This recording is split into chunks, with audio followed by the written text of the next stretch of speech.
Chapter 222. In the middle of the song, the river suddenly changed. Qin Yin's melody instantly changed from a gentle melody to the clanging of horses and spears. Lin Muyu also understood what she meant. With a flick of his wrist, the blade of his sword cut through the wind. He performed the wind formula of the wind-riding sword technique. The rusty iron sword in his hand seemed to have turned into a sharp killing weapon. Streaks of cold light flashed on the stage. Seeing this, the group of rangers and mercenaries in the tavern couldn't help but cheer. Although he was just selling his artiste, this young man's swordsmanship seemed to be quite accomplished. The reason why Lin Muyu showed this move was simple. He wanted to tell those who had fantasies about Qin Yin to think about his strength. If they couldn't even defeat him, then they shouldn't think about him anymore. At the end of the song, many swordsmen and mercenaries below the stage took out their money and tossed it onto the stage. Ding ding dang dang dang dang. There were silver kin coins, copper kin coins, and even gold kin coins. Lin Muyu picked up the money from the white pouch. Of course, he couldn't let Qin Yin do this. When he raised his head, he saw Qin Yin looking at him with a gentle gaze. "What's wrong?" he asked. Qin Yin smiled faintly. "Nothing. I think today is the happiest day of my life." "Is that so?" Lin Muyu raised his eyebrows and smiled. "It's okay. You'll still be as happy in the future." "Really?" "Yes." "That's great." Qin Yin's girlish demeanor deepened. She snuggled up to Lin Muyu. The group of hot-blooded mercenaries and rangers couldn't stand it anymore. Perhaps, if Qin Yin removed her makeup and revealed her true appearance, these people would be even more mesmerized. After all, the title of the #1 beauty in Lanyan City wasn't just for show. When Lin Muyu and Qin Yin returned to their seats, the door of the tavern suddenly creaked open. In the cold wind, a man in a black cloak walked in. He lifted the cloak and revealed a resolute face. With a faint smile, he said, "Shopkeeper, do you need people to perform tricks here?" The waiter looked at him in disdain. "What do you know?" The man smiled. "I tamed some small pets to entertain all of you." "There's no need to embarrass yourself by taming pets like monkeys and dogs. No, what I tamed was something else." "What? Bring it out." "Okay." The man whistled behind him and smiled. "Little umbrella, come out." Roar. It was a young dragon's roar. An umbrella dragon at least 3 meters long climbed up from outside. Its golden eyes looked at the people around it without a trace of fear. However, the people in the tavern were startled. Umbrella dragon. "Oh my god, it's a 200-year-old umbrella dragon. Who is this kid? How can he tame a dragon? Could he be the legendary Dragon Knight? Bullshasterisk. Have you seen a dragon knight riding an umbrella dragon?" At this moment, the dragon tamer walked in and said with a smile, "My name is Du Yiming. I'm a juggler in the pugilistic world. See, I tamed a young umbrella dragon by chance, so I brought it here to perform for all of you. If you have money, please support me. If you don't have money, please support me. I thank all of you." Du Yiming looked refined. He raised his left arm. Instantly, the umbrella dragon cried out and placed its front paw on Du Yiming's hand. It actually learned to walk with him. The umbrella-shaped wings on its huge head opened, and a pair of golden eyes looked at the people around it with curiosity. It was quite cute. Qin Yin couldn't help but laugh. "Big brother you, this umbrella dragon is so interesting." Lin Muyu nodded and smiled. She didn't say anything. She was more concerned about how Du Yiming could tame a 200-year-old umbrella dragon. He looked like he was only at the first level of Earth Realm. The umbrella dragon wasn't just an ordinary spirit beast. It was a low-level dragon. On the stage, the young umbrella dragon rolled around and ran around, making the group of travelers laugh. Silver and copper coins naturally fell onto the stage. Du Yiming knelt on one knee. As he picked up the coins, his gaze fell on Qin Yin, who was sitting in the corner. His heart was in turmoil. This young lady was not simple. Her words, actions, and appearance were all top-notch. If it weren't for the freckles on her face, she would be a peerless beauty. After the juggling, Du Yiming asked for a bowl of meat soup and 2 pieces of soft bread. He walked over with the umbrella dragon and said with a smile, "Young hero, young lady, there are no extra seats here. Can I share a table?" Lin Muyu nodded and smiled. Go ahead. Thank you. In the end, the umbrella dragon knelt on Qin Yin's body. It blinked its big eyes, and the umbrella leaves around its head opened and closed slowly. It seemed to be acting cute. Qin Yin's maiden heart melted. She wasn't afraid. She reached out and gently stroked the umbrella dragon's head. She smiled and said, "Wow, what a good little dragon." Du Yiming chewed the bread and smiled. "Young lady, do you like my little umbrella?" "Yes." Qin Yin didn't deny it. Du Yiming smiled. "May I know where you and young lady are from and where are you going?" Lin Muyu said, "My name is Lin Yu, and this is my younger sister Lin Yin. We've been performing and wandering the world. This time, we're going to Muyu City. I heard that it's better to be a performer there." "I see," Du Yiming smiled. "I'm Du Yiming, and I'm going to Muyu City too. How about the three of us travel together? We can take care of each other this way. Is that okay?" Lin Muyu furrowed her brows, showing a hint of unwillingness. Du Yiming was a smart man. He looked at Qin Yin and said with a smile, "Young lady Lin Yin seems to like my little umbrella very much. They can spend more time together on the way. No need." Qin Yin's beautiful eyes were shining with wisdom. "My brother and I are used to wandering the world alone. We won't disturb you." "I see." Du Yiming was a little disappointed. He said with a smile, "I thought that if young lady Lin Yin likes the little umbrella, I could share my knowledge of animal taming with you." "Animal taming?" Lin Muyu's heart skipped a beat. He knew the power of a spirit beast. Didn't the pale crane almost kill the king with the help of a 10,000-year dragon snake? If Qin Yin learned animal taming, it would definitely be a good thing. Thinking of this, he immediately cupped his fists and said with a smile, "Xiao Yin likes small animals. If young Master Du is really willing to teach her animal taming, let's travel together." Du Yiming laughed. "Okay, it's a deal. Let's set off together tomorrow morning?" "Okay." Late at night, the rain was getting heavier. Lightning flashed and thunder rumbled outside. Lin Muyu and Qin Yin's room was near the periphery. The lightning seemed to have turned into a tomahawk and was about to tear the window open. Qin Yin was restless lying on the bed. She tilted her head and looked at Lin Muyu who was lying on the ground. She pouted and said, "Brother, it's too cold on the ground. Why don't you come up? I'm a little scared." Lin Muyu rolled up his cloak. In fact, he was also very cold. "We are brother and sister. What are you worried about?" Qin Yin said again. Lin Muyu debated with himself for a few seconds. He immediately wrapped himself in his cloak and stood up. He came to the bed and sat down. Qin Yin giggled. "Why don't you take off your cloak? If you think it's inappropriate for men and women to touch each other, you can sleep with your clothes on." "Okay." Lin Muyu took off his cloak. Qin Yin lifted one side of the blanket and said with a smile, "Don't worry. Father won't know about this. You don't have to worry." This sentence made Lin Muyu's face turn red. "I'm not scared." "Then why are you trembling with fear? Look at you, your face is pale." While he was stuttering, Qin Yin pressed him down on the bed and covered him with the blanket. In the end, Lin Muyu's heart was beating extremely fast. He lay there as if he was about to faint. Qin Yin's face turned even redder. She turned to look out the window. Looking at the thunder and lightning, her beautiful face had a trace of loneliness. She said, "You, who are you?" Lin Muyu was stunned. In fact, he also knew that his identity was too suspicious. He was incompatible with this world. Qin Yin was so smart. How could she not guess something? On the other hand, Qin Yin closed her eyes. Her face was full of peace. She said, "No matter who you are, hug me. Xiao Yin likes you." She said it very calmly. Lin Muyu's mind went blank. He hesitated for a few seconds. He felt that he had to obey the princess's order. Otherwise, he would be committing an unpardonable crime. So he turned around and put his arm across Qin Yin's slender waist. He gently hugged her. "Xiao Yin likes me.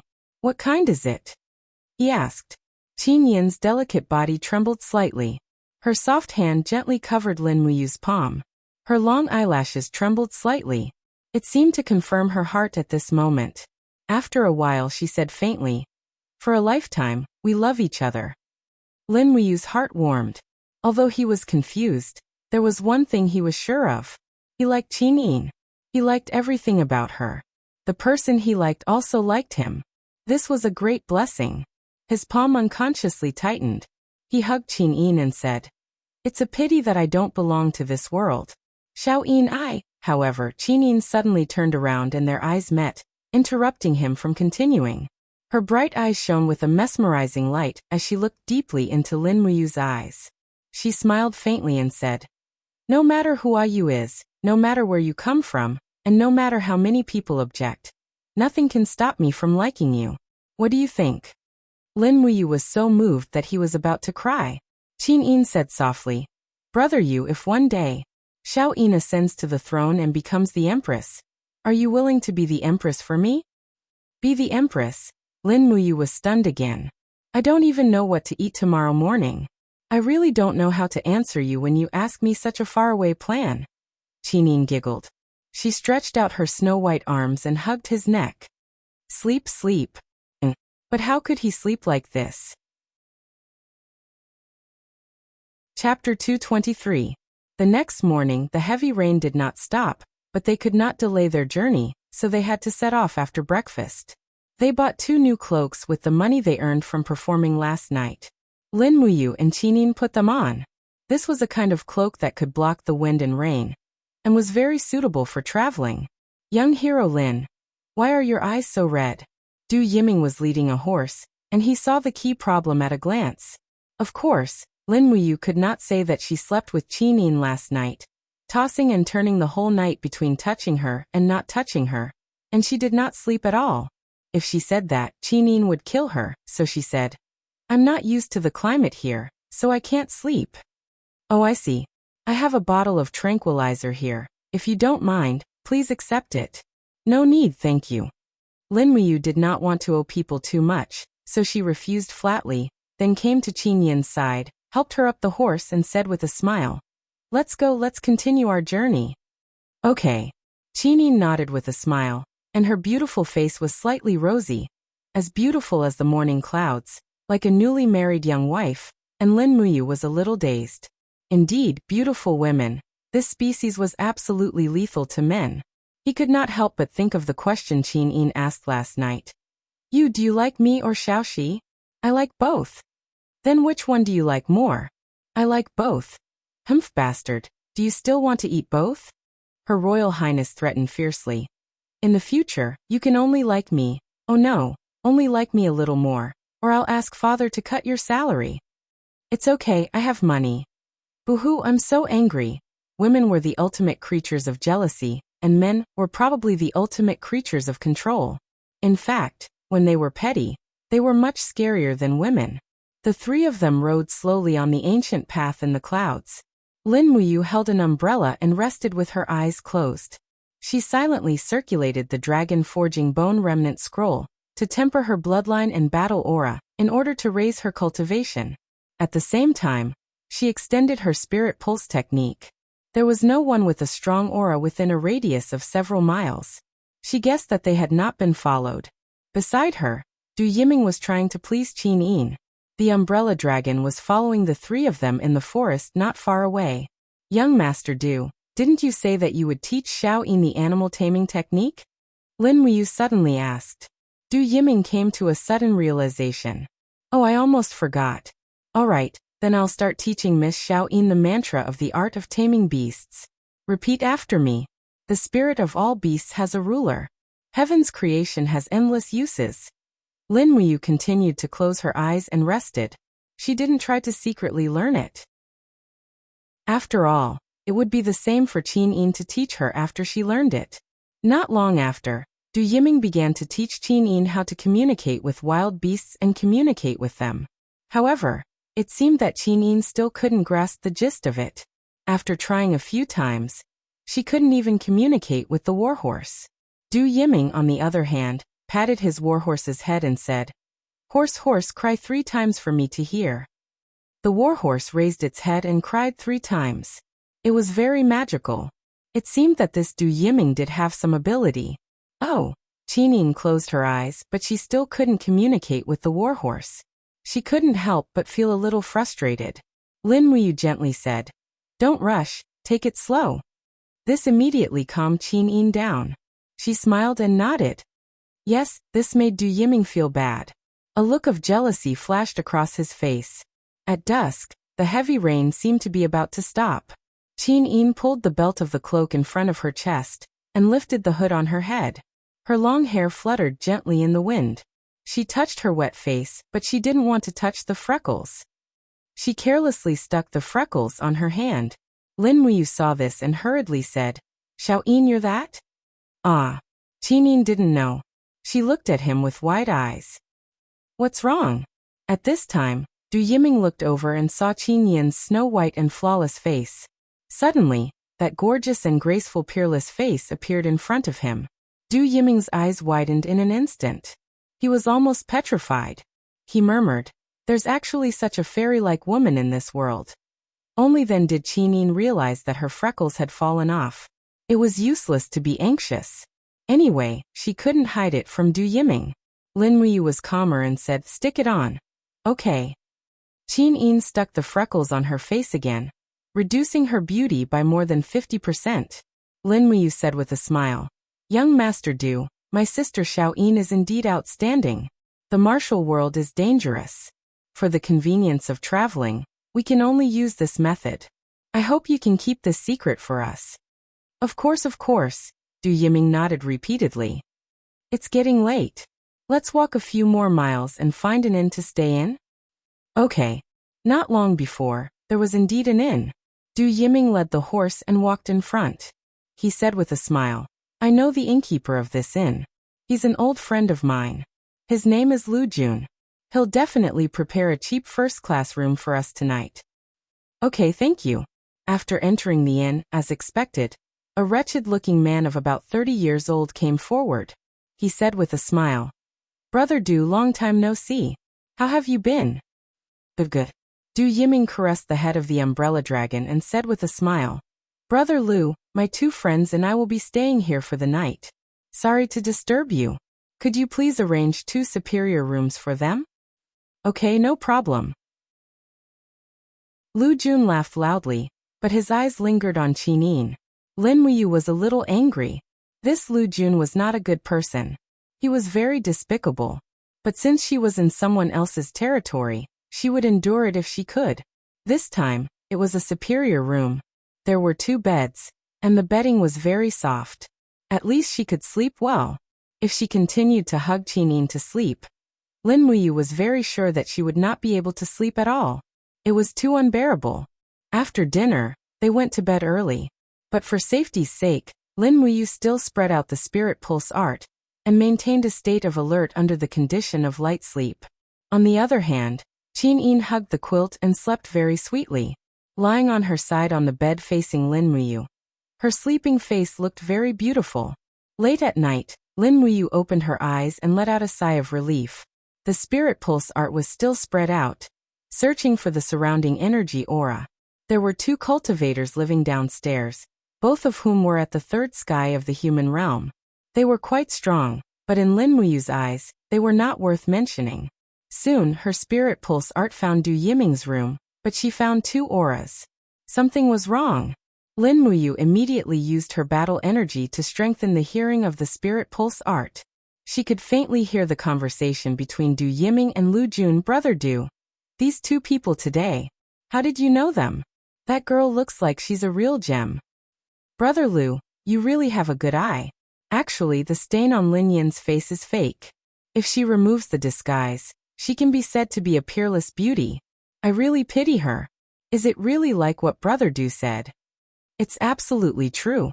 If it wasn't for the sake of learning the animal taming art from me, I'm afraid that Lin Yu wouldn't have let me follow them. Heh. They don't know that I've slightly modified the formula. No matter how smart Lin Yin is, she won't be able to learn the animal taming art. Brother Du, when are we going to make our move? That Lin Yu has 2 swords with him. It looks like he's quite strong. No matter how strong he is, he's only at the 1st sky of the Earth realm. After midnight, a tube of sleeping incense will make him unconscious. At that time, we'll enjoy that beauty Lin Yin first, then kill Lin Yu and sell her to the biggest restaurant in Lanyan City as a hostess. With her beauty, we can sell her for at least 10,000 Jinyin coins. Okay, I'll prepare the sleeping incense. Okay. Lin Muyu slowly opened her eyes and sighed inwardly at the sinister nature of people. She got up and went to Qin Yin's side. She patted her shoulder and said softly, "Xiao Yin, wake up." Qin Yin, however, seemed to be dreaming. She opened her arms and hugged Lin Muyu. She mumbled, "Big brother you." This call almost made Lin Muyu drown, but she still opened her palm and the spirit pulse technique seeped into Qin Yin's mind. In the next moment, Qin Yin had already woken up. She opened her eyes wide and blushed. "Big brother you. What do you want to do?" "What else can I do?" Lin Muyu shook her head helplessly. She took out 2 bottles of concentration powder from her universe bag and said, "Do Yiming and Lu Jun want to use sleeping incense to harm us? This is concentration powder. It can resist 100 poisons. Xiao Yin, drink it." Okay.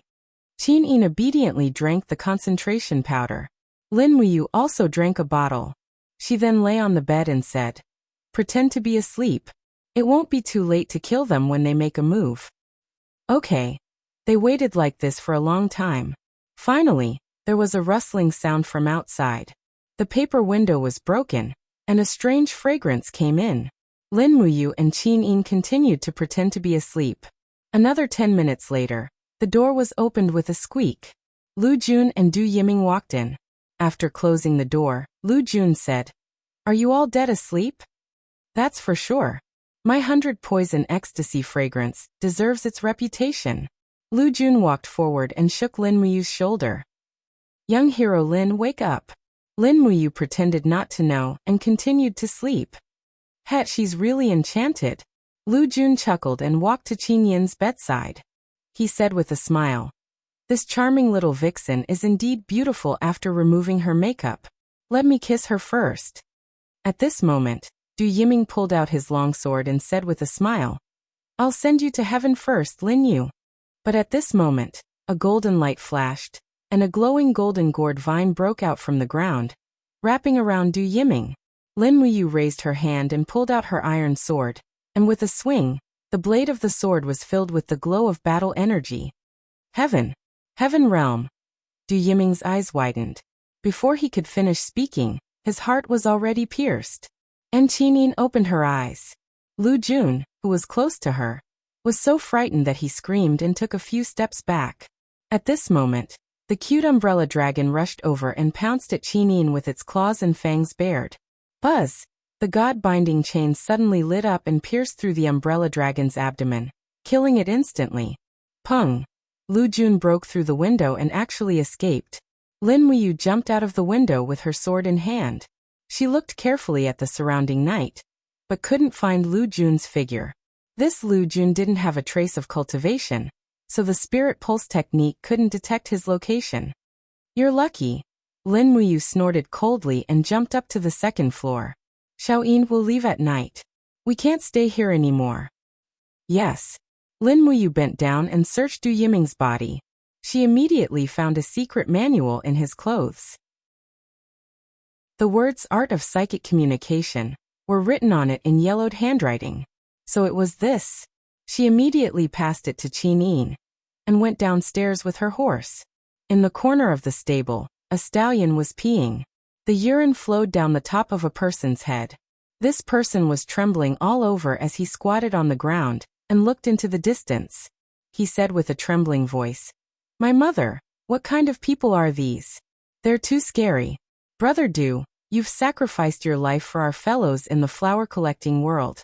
Rest in peace, we will always remember you." Chapter 224. The next morning, the heavy rain had stopped. A strange scene appeared on the ancient path in the clouds. A handsome young man was riding a skinny horse, and beside him was a beautiful girl riding another skinny horse. However, the horse that the girl was riding was actually moving backwards. "So fun," Qin Yin giggled. She held a book in her hand, which was the Art of Psychic Communication. She pressed her snow-white palm on the head of the skinny horse and said with a smile, "Big brother, you guess what the horse is thinking about?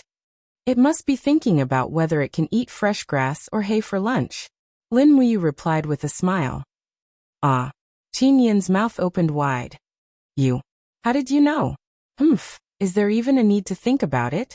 I can guess it.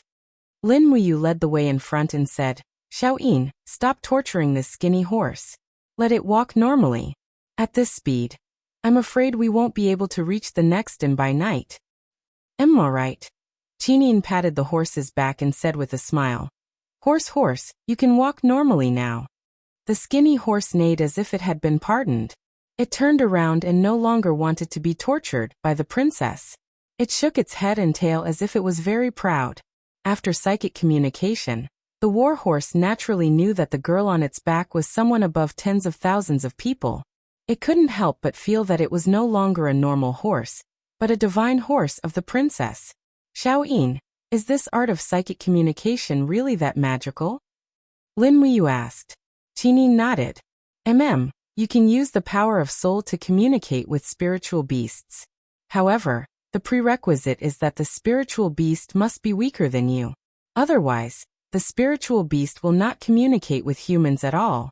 After communicating, you can use the absolute power of soul to conquer the spiritual beast.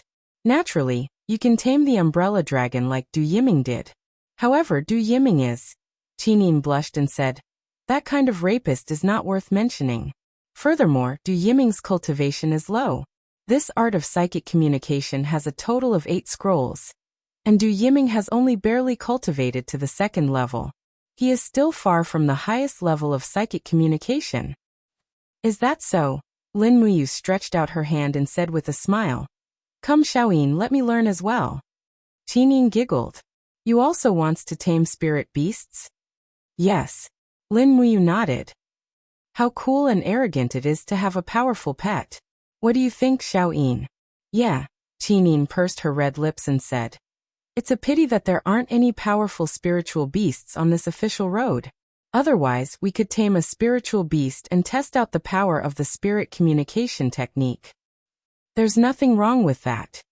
Lin Muyu took the spiritual communication technique and stuffed it into her bosom. She then unfurled the map and said, the ancient path in the clouds runs through the dragon-seeking forest. As long as we leave the area protected by the ancient path in the clouds, we'll be able to enter the dragon-seeking forest. By then, we'll be able to tame any spiritual beast we want. Of course, the prerequisite is that we don't go too deep. Otherwise, I'm afraid we won't even be able to keep our lives. Is that really possible? Qin Yin's beautiful eyes were wide open and filled with hope. Yes, we'll replenish our rations and water at the inn ahead at noon. After that, we can set off for the dragon-seeking forest. We won't take too long of a detour, so it won't affect our journey. Yes, okay. At noon, she replenished half a month's worth of dry rations at the inn in front. It was mostly bread and some water. She also bought an iron pot, a ladle, a simple tent, and so on. She threw them all into her cosmos sack. The iron pot and the white diamond crystals mixed together seemed out of place, but Lin Muyu didn't care about it. She didn't care about trifles if she wanted to achieve great things. In the afternoon, they took a detour into the dragon-seeking forest. Qin Yin waved her purple blade and opened the way in front while Lin Muyu walked behind her. She held the spiritual communication technique book in her hands and carefully studied it. The first volume of the spiritual communication technique, beast language, mainly focused on how to understand the general meaning of the beast language so that it would be easier to communicate with wild beasts. In the Shattered Cauldron realm, the spirit beasts were all spiritual beings born from the spirit of the earth. They were ever-changing, but they were still the same. The first volume emphasized on the urgency, slowness, length, and shortness of the beast language to analyze the meaning of the beast language. This was considered the first step in communicating with wild beasts. This was simple. Lin Muyu spent less than an hour to memorize it. The second volume, Spiritual Communication Technique. This was the most crucial chapter. It allowed one's spiritual perception to invade the spirit of wild beasts and fuse with the spirit beast's soul. With Qin Yin's cultivation, she had already mastered the spiritual communication technique in the morning. On the other hand, Lin Muyu was even faster. because his spirit meridian art had already tempered his spirit to the point that it far surpassed other cultivators of the same cultivation level. His spirit was much stronger than Qin Yin's. Therefore, he understood it with just one try. In less than 10 minutes, he could already communicate with his warhorse. The moment he communicated with it, his mind was filled with the smell of some green bristlegrass, clear root grass, horsetail grass, and other plants. That was all the warhorse's mind could think about all day long. It was still early. He looked at the horizon, then looked at Qin Yin, who was innately brandishing her sharp sword and activating her martial soul to cut down the thorns. He couldn't help but smile. It was time for the princess, Qin Yin, to gain some experience.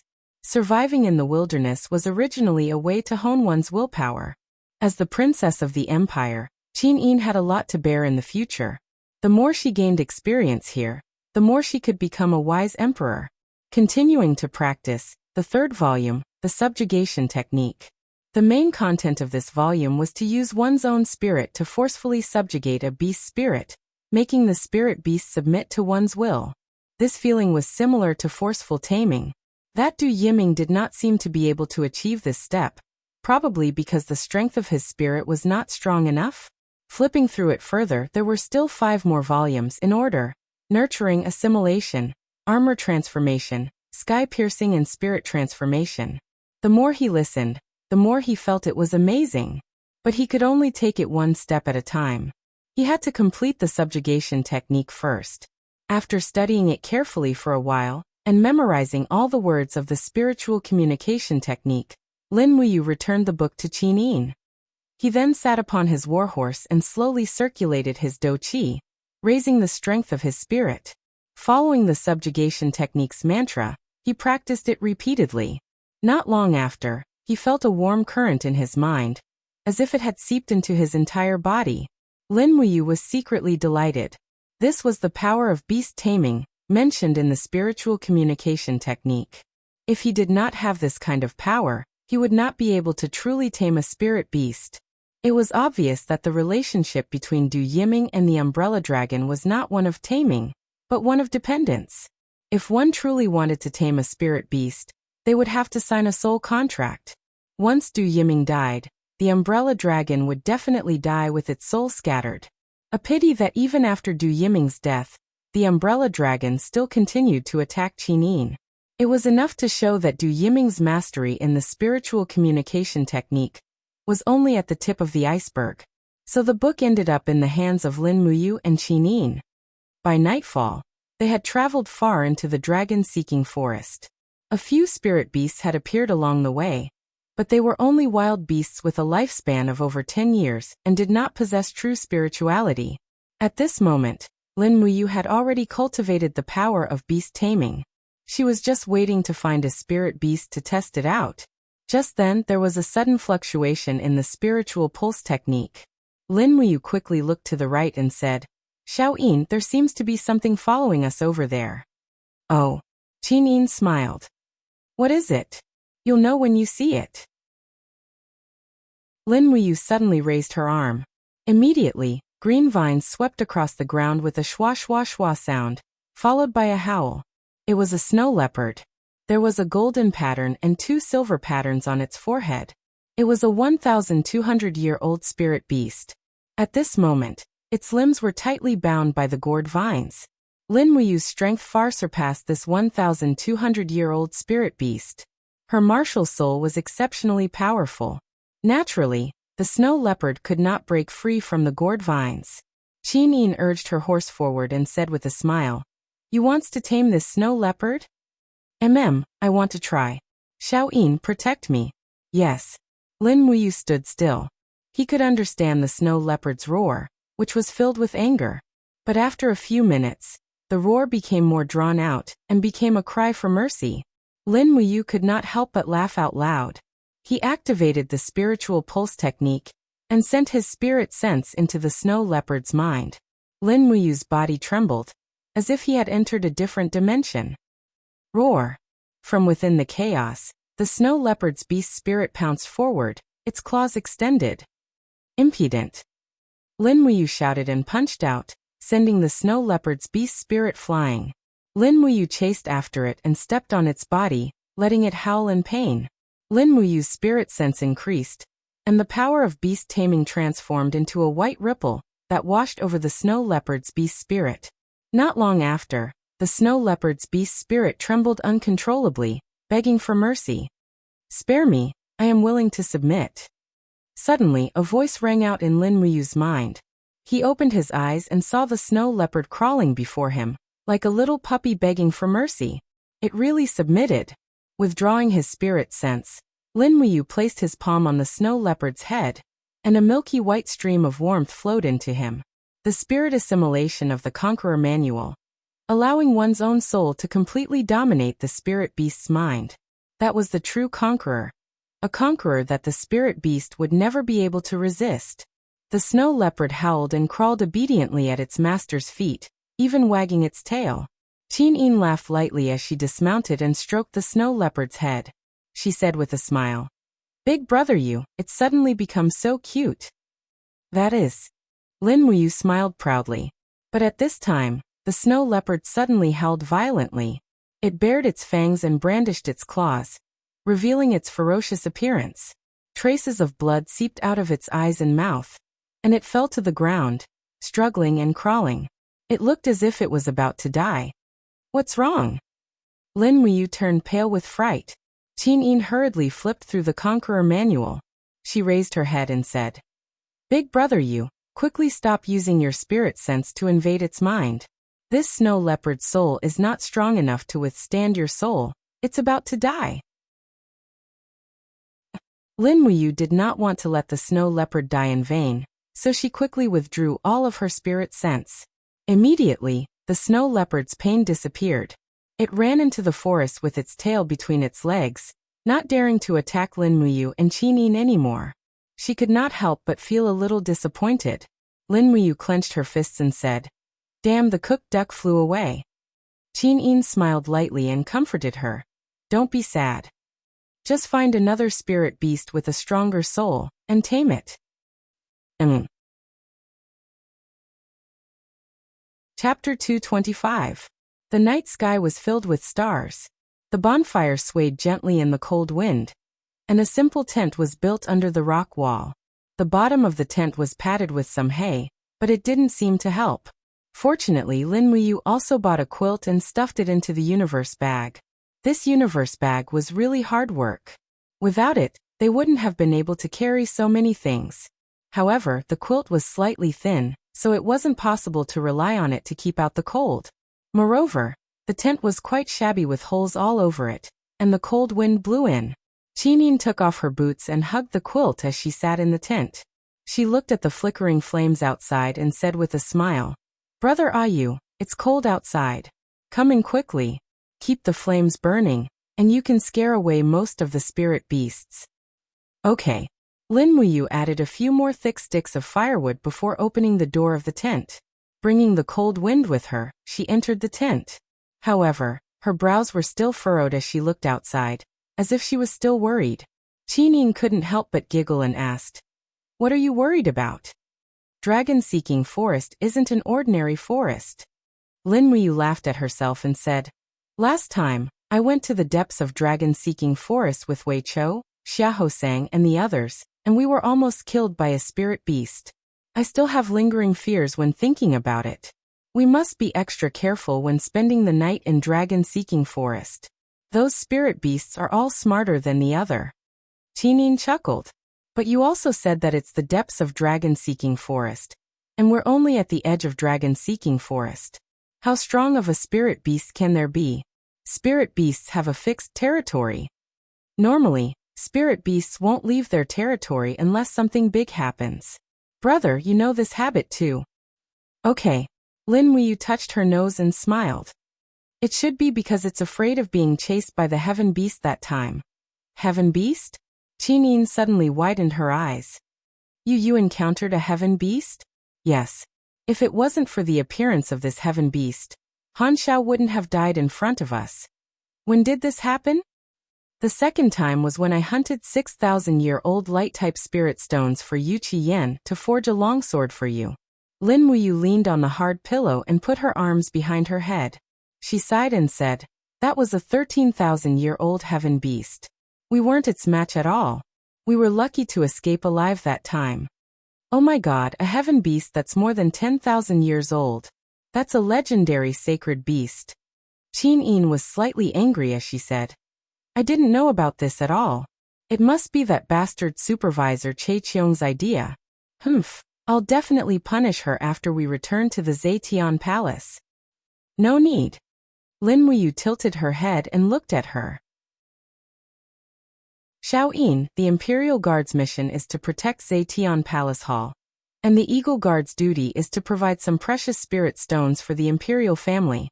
You might not know about Chaiqiong ordering the Eagle Nest camp to patrol, but Father definitely knows. So don't pursue this matter. It's already in the past anyway." Qin was stunned. She gently moved her body and looked at Lin Muyu apologetically with her beautiful eyes. Like a little girl who had done something wrong, she whispered, "Big brother you, please forgive Father. He's the Emperor, and when he gave the order, he was sitting on the Emperor's throne. I believe he didn't mean to disregard your life." "Okay, I know." Lin Muyu smiled. "I know the rules of this world, and I'll learn to follow them. But Xiao, if you become the Emperor in the future, will you also disregard life like this?" Qin shook her head forcefully. "No, I promise." "Okay, that's good." Lin Muyu closed her eyes and said, "Then in the future, on your path to becoming the Emperor, anyone who makes an enemy of you will be my enemy. I promise, I will support you with all my strength until the day you become the Emperor." "Will you be there on the day I become the Emperor?" Qin asked faintly. "Yes, I definitely will." Lin Muyu nodded. "Okay, that's good." Qin gently held Lin Muyu's hand and pressed it against her snow-white face. She closed her eyes and said, "I hope we can be like this forever. Don't let power taint our relationship."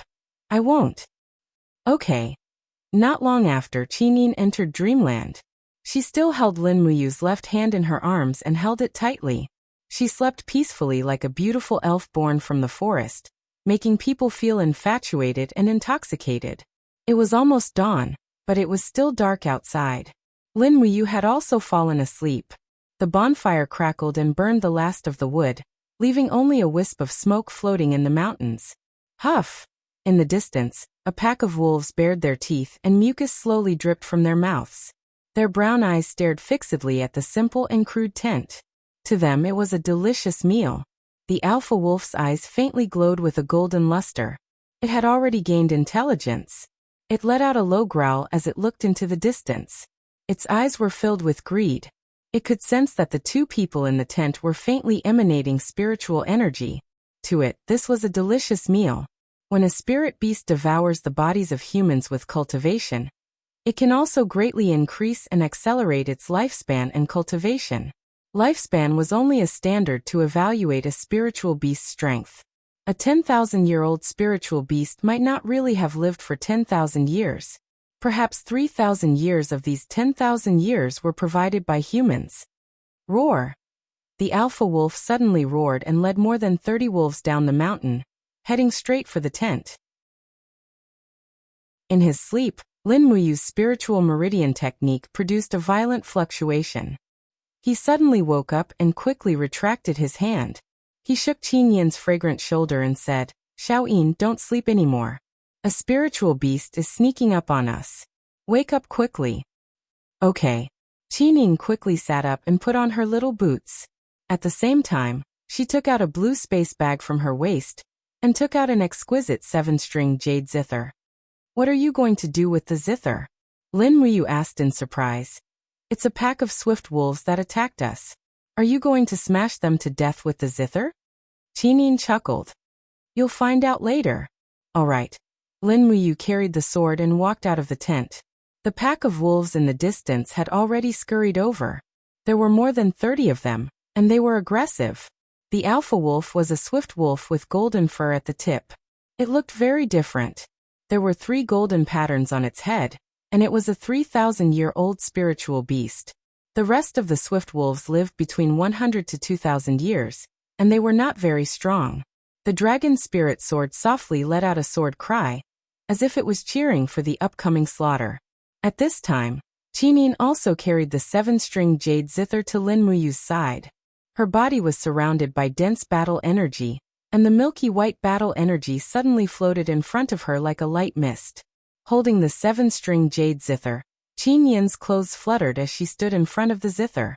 Strands of golden god-binding chains martial soul lingered around her graceful body, like a golden curtain. At this time, although Qin Yin was wearing a simple young girl's attire, she was like a fairy descending to the mortal world. This kind of temperament and aura was not something an ordinary woman could compare to. Big brother, you don't make a move first. Watch me. Qin Yin confidently puffed out her chest. She was still young, but she had already developed very well. Her pair of peaks looked as if they were about to burst out of her clothes. Lin Muyu couldn't help but take a second look. Her heart was shaken, and she hurriedly used the spirit pulse technique to control her mind. Roar! A few giant wolves roared and rushed over.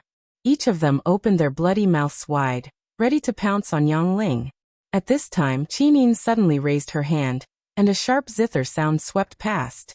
Carrying the power of the god-binding chain's martial soul, it turned into a golden sound wave that directly attacked the wolves. Pung pung pung. The sound did not stop. 3 wolves howled miserably as they died in the wilderness. They didn't even have the strength to fight back. Qin Yin smiled sweetly at Lin Muyu. She raised her hand again, and another golden sound wave flew out. The zither sound was sharp, and it quickly killed 4 wolves. At this rate, Lin Muyu really didn't need to do anything. Just Qin Yin alone was enough to deal with this group of wolves. This was taught by Chu, right? Lin Muyu asked with a smile. Yes. Qin Yin nodded her head, but her hands didn't stop moving. She smiled faintly and said, as the princess tutor, Elder Chu used the god-binding shackle's martial soul's power, and the ingenuity of the demonic noise fist to create a sound wave attack martial art. By combining the power of the god-binding shackles with sound, the lethality of the attack will be greatly increased. Yes, Lin Muyu secretly praised. The god-binding chains was the #1 martial soul in the world. Its powerful attack power was indeed incomparable to other martial souls. Fortunately, her green gourd walked the path of defense. If it had walked the path of offense, it would not have lasted more than 3 rounds against the god-binding chains. This was probably the principle of everyone having their own strengths. Very quickly, more than 30 wolves were almost finished off by Qin Yin. The leader of the wolves was also injured by the sound wave attack, and it was about to limp away. Qin Yin hugged her zither and said with a smile, Big brother, you, let's catch this 30-100-year golden crag swift wolf. Xiao Yin wants to tame it as a pet. Okay. Lin Muyu raised her sword and chased after it. Every step she took was like a meteor falling to the ground. The golden crag swift wolf would not be able to outrun her even if it was not injured. Swoosh swoosh. Gourd vines that glowed with golden light burst out of the ground and quickly wrapped around the golden crag swift wolf's body. It howled in pain and flailed its legs wildly, tearing apart a few vines. However, Lin Muyu was already in front of it. She raised the hilt of her sword and smashed it into the golden crag swift wolf's head. Bang! It immediately became obedient. It howled in pain and collapsed into the gourd vines. Like a puppy, it begged for mercy from Lin Muyu and Qin Yin. Qin Yin giggled. Don't worry, we won't kill you. We just want you to come with us. Chapter 226. Qin Yin closed her eyes, and the god-binding chains wrapped around her like a golden dress. The chains fused with the beast-taming power, and strengthened the bond between her and the gold crag swift wolf. Woo-woo. At first, the gold crag swift wolf fought back fiercely, but in less than 10 minutes, it was wagging its tail and licking its ears to please its beautiful master, Qin Yin. This grandson. Lin Muyu couldn't help but chuckle. Qin Yin slowly opened her eyes and smiled. Big brother, you, remove the gourd vines. The contract is complete. Okay. Lin Muyu waved her hand, and the gourd vines disappeared into the wind. The gold crag swift wolf wagged its tail, and pounced into its mistress' arms. It even extended its tongue, and tried to lick Qin Yin's face. Lin Muyu wasn't happy about this. She quickly pushed its head away and said sourly, You beast, let go of my Xiao Yin. Qin Yin burst into laughter. Her cheeks were flushed with a beautiful blush. However, the gold crag swift wolf wasn't happy. It immediately bared its sharp teeth and bit down on Lin Muyu's fist. Lin Muyu opened her hand, and the golden gourd martial soul quickly condensed in her palm. The gold crag swift wolf immediately cowered and whimpered. It wagged its tail and approached Qin Yin from another direction. Although the gold crag swift wolf looked strong and fierce, it was like a cute pet at this moment. Qin Yin's heart almost melted. She smiled and said, "Big brother, you don't bother with this little wolf. Then you can't let it lick your face." Lin Muyu said jealously, "I don't want." "Don't want what?" Qin Yin looked at him with a mischievous smile. Lin Muyu originally wanted to say, "I don't want to lick the same place as a wolf," but thinking that it might offend and disrespect the princess, she changed her words and said, "I don't want Xiao Yin to get infected by some wild animal disease." Qin Yin was a little disappointed. "Oh, that's all? What else do you want?" Lin Muyu countered. Qin Yin's face immediately turned red. "Let's go. Let's pack our things and continue on our way. Otherwise, we don't know when we'll reach Muyu City. Grandfather might be waiting anxiously. He doesn't know that you're going to see him in person." "You're right." Thus, the team's formation changed once more. 2 humans, 2 mounts, and a golden rock swift wolf rode beside Qin Yin. After communicating with the golden rock swift wolf, Qin Yin seemed to be able to read the golden rock swift wolf's thoughts at any time. She pursed her lips and held back her laughter as she said, "Big brother, do you know what the little wolf was thinking just now?" "What was it thinking?" "It was thinking that these 2 skinny horses must not be delicious. There's too little meat, and they're all bones. They're not even enough to fill the gaps between its teeth." "Really?" Lin Muyu tilted her head and looked at the golden rock swift wolf. She laughed. "This beast actually wants to eat our horses. Humph, if you dare touch a hair on these 2 horses, I promise I won't kill you." The golden rock swift wolf looked up at Lin Muyu and couldn't help but clamp its tail between its legs. It whimpered and leaned against Qin Yin's leg. Qin Yin giggled. Do you know what it's thinking now?" "Nothing good." "That's right. It's thinking that although this man is very strong, he's too ugly. He doesn't meet the aesthetic standards of werewolves at all. He doesn't even have a bit of fat on his belly. That's the aesthetic standards of food, right?" Lin Muyu smiled. "This old man's 9-pack is not for nothing. How can there be fat on my belly? That's enough." Qin Yin's face was flushed. Although she had never seen Lin Muyu naked, just thinking about it was enough to make her heart beat faster. She didn't dare to think about it anymore. Just like that, 2 people and 1 wolf walked on the mountain road until evening. Looking at the map, they were about 5 or 6 days away from Muyu City. They weren't in a hurry, so they walked slowly. It was getting late, so they should reduce their travel at night. After all, there were too many dangers here. They could be attacked by a pack of wolves at any time. Dozens of wolves were fine, but if there were thousands of them, then it would be difficult to deal with them. Although Lin Muyu and Qin Yin's cultivation was already at the peak of the younger generation, their physical strength and battle chi were limited. If they encountered thousands of wolves, then they might die. The iron pot was propped up above the bonfire. Qin Yin was kneeling at the side, seasoning the wild vegetables into the meat soup. Lin Muyu, on the other hand, had chopped some dry firewood and returned with it in her arms. At this moment, a faint sound came from the side of the mountain.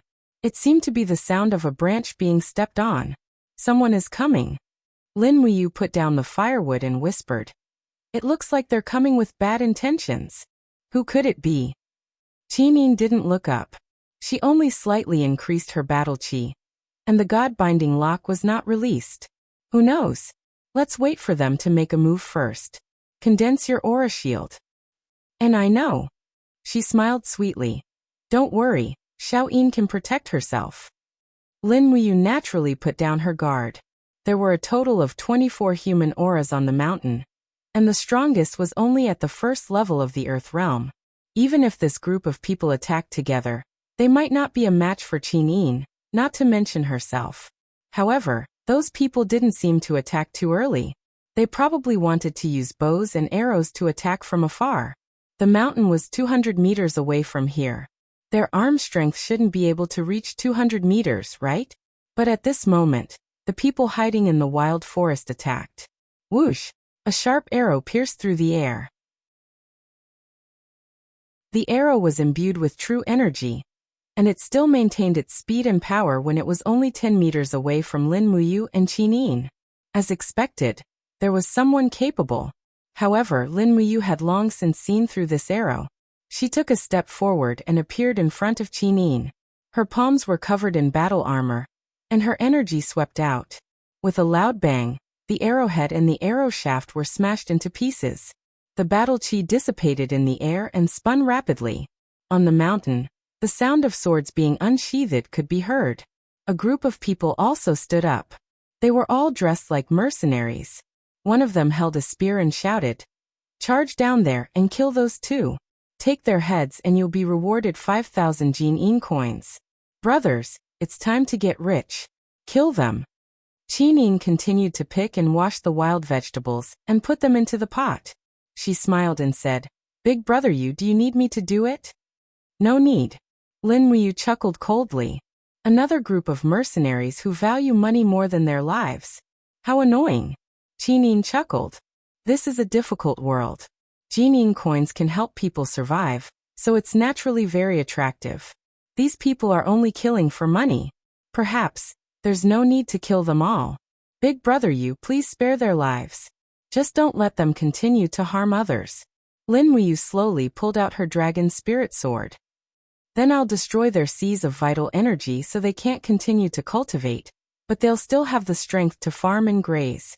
Is that fine? That's for the best. Remember to capture one of them and find out who hired them to kill us. All right. At this moment, the gold rock quick wolf beside Qin Yin was howling with rage. Its golden fur was already standing on end, and it looked like it was going to charge out and feast on the two of them at any moment. Qin Yin reached out and patted the wolf's head with a smile. "Stay here and don't move. Big brother, you will take care of them." The swift wolf immediately stopped howling. It wagged its tail and ears and began to flatter its mistress. At this moment, Lin Muyu had already rushed out. The walls of the golden gourd quickly protected her body. After deflecting a few arrows, she leaped up and slashed down from the sky with her sword. With a crack, a mercenary's shield was split in half. At the same time, the blade of her sword trembled slightly, and a ray of sword chi pierced into the mercenary's sea of vital energy. Ah! The mercenary clutched his stomach and rolled on the ground, howling miserably. True energy leaked out, and his cultivation was crippled just like that. Lin Muyu's movement technique was exquisite. He shuttled back and forth between the crowd, and the swords like a bolt of lightning. In the blink of an eye, dozens of mercenaries had their sea of vital energy destroyed. On the other hand, Lin Muyu still had a lazy look on her face. She raised her hand and sheathed the dragon spirit sword. She said indifferently, "All right, your cultivation has been crippled. Go home and farm. Don't come out and harm people." As she spoke, she lifted the mercenary with the longbow and said coldly, "Tell me, who hired you to kill me?" The mercenary's face was full of anger. He said, "You bastard! You destroyed my sea of vital energy, and you still want to trick me? In your dreams. We, the Fierce Tiger Mercenary Group, will never reveal any information about our employer." "Is that so?" Lin Muyu took out a diamond coin from his cosmos sack and shook it. The diamond coin glowed alluringly under the setting sun. He smiled and said, "If you tell me, I'll give you this diamond coin." As expected, the integrity of the Fierce Tiger Mercenary Group was only worth 1,000 gold coins. The mercenary leader's face was filled with a conflicted expression. Lin Muyu added, "Your cultivation has already been crippled. If you take these 1,000 Jinin coins back home, at least you'll have something to answer for. Otherwise, you'll have nothing left. As the leader, shouldn't you spare a thought for your brothers?" Finally, the mercenary leader relented. He said, "It's a wealthy man called Lu Jun. He hired us to kill two siblings. One is Lin Yu, and the other is Lin Yin. He said that by killing you, he would be able to avenge his close friend, Du Yiming. You can look for Lu Jun if you have any grudges or grievances. It has nothing to do with us." "Got it. Hurry up and scram." Lin Muyu threw the diamond coin on the ground as compensation. Otherwise, these mercenaries wouldn't even have enough money to buy a cow when they returned home. Lin Muyu frowned as she watched the mercenaries leave. She returned to Qin Yin's side and said, "Xiaoyin, we shouldn't stay here for long. Let's travel through the night after we finish eating. We'll reach the Daojiang River's tributary about 50 li ahead. We can set up camp by the river and sleep until noon tomorrow."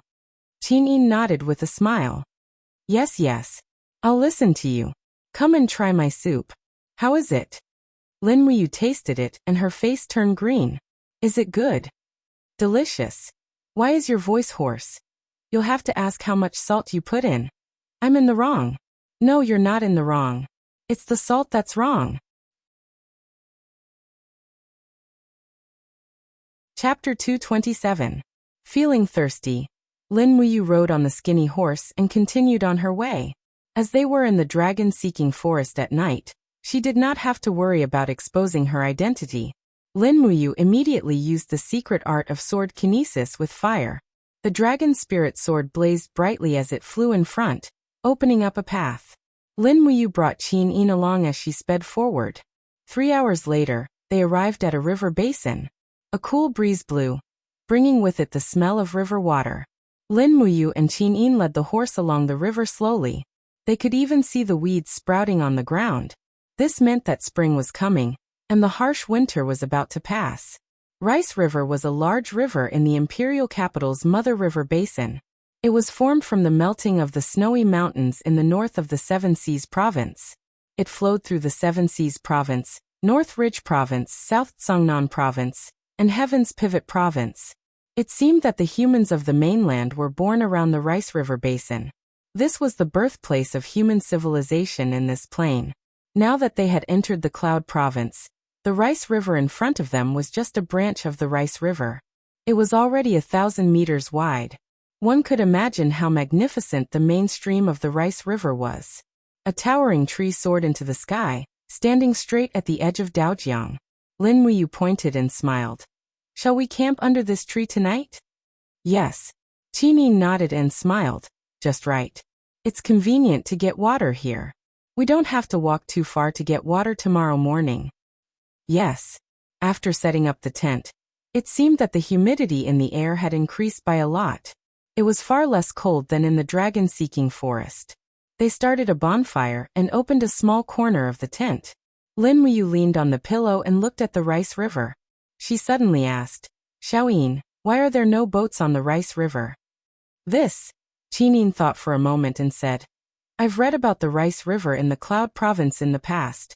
It seems that there are some water monsters living in the Rice River Basin. They often make boats. Therefore, only some shallow water fishing boats and some imperial warships dare to pass through the Rice River Basin in the Twilight Rain City." "Is that so?" "Yeah, that's what I heard, but I don't know if there are any water monsters." "Then go to bed early. Leave the Goldrock Swift Wolf outside to keep watch." "And all right."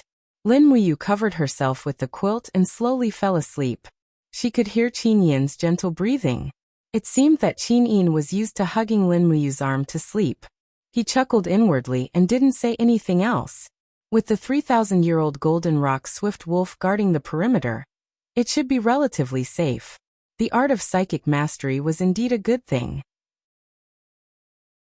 If Qin Yin's soul could tame a 3,000-year-old Golden Rock Swift Wolf, then wouldn't his own soul be able to tame a 5,000-year-old Golden Rock Swift Wolf?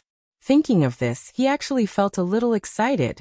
The next morning, Qin Yin woke up early and went to get some water for cooking. However, Lin Muyu was still worried and followed her to the riverside. She saw that the river was turbulent, and there were even huge waves that were several meters high in the center. "I'm going to cook. This time, I'll make sure to use less salt," Qin Yin said with a smile. "Okay, go ahead." Lin Muyu remained by the riverside and gazed into the distance. There were 7 or 8 huge whirlpools in the middle of the river, but they made him feel a little uneasy. His spiritual pulse art could also detect faint fluctuations of spiritual energy, as if there was something hidden in the depths of the river. Could it really be, as Qin Yin said, that there was a water monster? Whoosh whoosh. One of the huge whirlpools was at least 100 meters in diameter. Icy air rose from the center, and quickly dissipated in the warm wind. The energy that Lin Muyu sensed was in this whirlpool. What exactly was it? He couldn't be sure. He couldn't jump into the river with his sword. Not to mention that his swimming skills weren't that good. If there really was a water monster in the river, he would be courting death. Whoa. The golden crag swift wolf was like a big dog lying by the river, howling at the water. This made Lin Muyu even more certain that there was something hiding in the river. He patted the golden crag swift wolf's head and said, "Little wolf, let's go back. We shouldn't stay by the river anymore." Woo-woo. The swift wolf followed him back with its tail between its legs. "Did you find anything?" Qin Yin's soup was almost done. "Nothing." Lin Muyu shook his head and said, "Let's hurry up and eat. After we finish eating, we'll leave immediately. Don't rush along the river. It's not safe here." Could there really be a water monster? It's hard to say. All right, hurry up and eat. Xiao Yin will get you some soup. Holding the big bowl, Lin Muyu wolfed down the meat soup. His body warmed up, and he suddenly felt an inexplicable sense of satisfaction. However, at this moment, the howling of the golden crag swift wolf came from the river. It sounded like it was wailing and full of fear. Damn it, why did that stupid wolf still go over? She hurriedly put down the bowl and unsheathed the dragon spirit sword. With a clang, Lin Muyu summoned her gourd martial soul and rushed over.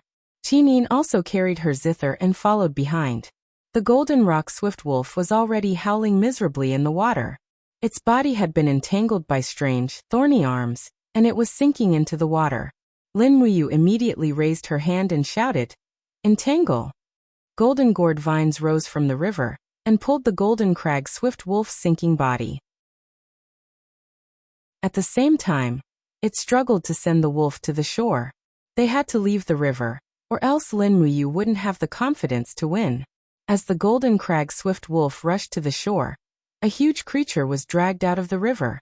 It was a water monster that looked like a hydra. Jie! The water monster roared loudly. However, upon closer inspection, one could see that the real head was only the one in the middle. It looked like a dragon's head and was dark blue in color. The other 8 limbs were covered in thorns and sharp blades. Even though the golden crag swift wolf was covered in golden flaming armor, it was still covered in blood. Qin Yin's heart ached when she saw this. She immediately sent out a sound wave attack. With Qin Yin's help, the golden attack landed on the water monster's body. The water monster flew into a rage out of humiliation and rushed to the shore. This time, it was even more certain that this was a horned dragon that lived at the bottom of the river. It was an ice attribute spirit beast. There were 5 golden patterns on its head. It was a 5,000-year-old spirit beast. However, this thing didn't look like a dragon at all. Instead, it looked more like a disgusting and terrifying monster. It was a complete and utter water monster. It's the frost-armored dragon. Qin Yin's eyes turned cold. Big brother, you be careful. The frost-armored dragon's restraining ability is very strong. Once you are bound by its blade-like arms, it will be very difficult to escape. I know. One could imagine it just by looking at the sorry state the golden crag swift wolf was in. However, if it was only a 5,000-year-old spirit beast, then there was nothing to fear. 1. The dragon spirit sword spun rapidly under the cover of the raging flames. The moment it appeared, it used fire to control the sword. Lin Muyu raised her hand and used the wall of the gourd to block the frost-armored dragon's blade-like arms. Blood surged in her heart as she punched out with her demonic sound fist. Pung! The horned dragon's body trembled slightly. However, it didn't die from the injury. Instead, it swung its blade-like arms at Lin Muyu even more ferociously. The tips of these blade-like arms were like long spears and possessed astonishing destructive power. In the blink of an eye, a deep hole was left in the wall of the gourd. Lin Muyu felt her scalp go numb just looking at it. At this moment, the dragon spirit sword had already launched its attack. With 3 consecutive slashes, 3 of the frost-armored dragon's blade-like arms were severed. Green blood splattered everywhere. It was an extremely disgusting sight. Kiki! Amidst the screams, the frost-armored dragon suddenly pounced forward. Its abdomen suddenly opened, revealing a huge mouth full of sharp teeth. With a hua sound, it enveloped Lin Muyu's body. Big brother, you! Qin Yin was so anxious that tears were about to fall from her eyes. Since Lin Muyu had been swallowed, she didn't dare to use sound waves to attack. That would hurt Lin Muyu. Fortunately, at this moment, a golden light broke through the frost-armored dragon's abdomen. The dragon spirit sword had directly cut through the frost armor. Lin Muyu's entire body was wrapped in Do Qi armor. How could she be killed by a mere 5,000-year-old spiritual beast? She leaped into the air and stood in the wind. With a wave of her finger, the surrounding river water rose up and condensed into water swords under the guidance of the sword manipulation technique. In the next moment, the sword shot out in a concentrated manner. Sword manipulation technique. Pung pung pung. The frost-armored dragon's hard armor was riddled with holes. Miserable howls rang out incessantly. In the blink of an eye, it was riddled with holes. But with the support of its strong vitality, it actually moved its body rapidly towards the river water. It seemed to be trying to escape. You still want to leave? Lin Muyu was in such a sorry state. How could she let the frost-armored dragon go so easily? She grabbed the long sword and slashed down from the sky. Ka! Another 2 blade-like arms were severed. The 9-headed snake had become a 5-headed snake. At this moment, Qin Yin suddenly raised her sword and attacked. Her sword suddenly landed on the side of Lin Muyu. With a pung sound, the energy of the god-binding chain shattered. At the same time, there was a strange howl. That was another horned dragon that had tried to attack Lin Muyu. It was the second frost-armored dragon. Through the spirit pulse technique, countless powerful auras were surging up from the bottom of the river. Lin Muyu's heart turned cold. She hurriedly wrapped her arms around Qin Yin's slender waist and activated the falling star steps to leave the riverside. Let's go, it's not good. Qin Yin was stunned. She turned around and saw numerous dark blue heads poking out from the river surface. Her scalp went numb. No one would have thought that there would be so many frost-armored dragons living at the bottom of the river. So many. Run for your life, and you still dare to lament. Luckily, the campsite was about 500 meters away from the river. The murderous frost-armored dragons only chased them for about 100 meters before retreating. It was as if they had also sensed that the shore was not their territory. There are more than 100 of them, Qin Yin said with lingering fear. Most of them have a lifespan of 2,000 to 4,000 years. It's so scary. I finally know why Grandpa issued a fishing ban and forbade fishermen from fishing in Daojiang. Lin Muyu's heart went numb. Such a scary mother river. It's too inhumane. Pack up the tent and let's go. A single frost-armored dragon was already so scary. Lin Muyu was very sure that if she had jumped into the river to fight it, she would have died without a corpse. Chapter 228. Not long after leaving the waters of the Daojiang River, 2 roads appeared in front of them. One was to cross the mountain range in the west and head towards the main road near the ancient path in the clouds. The other was a canyon in front of them. After passing through the canyon, they could take a shortcut to the border of the Cloud Province. Qin Yin flipped through the map several times and asked, "Big brother, which road do you support?" "The official road is too ostentatious, so it's not suitable. If we take the canyon path..." Lin Muyu squinted her eyes and looked into the distance, saying, "This canyon path seems to have not been used for at least 100 years. It's completely a primeval forest. I'm worried that if we take this path, it will be even more dangerous.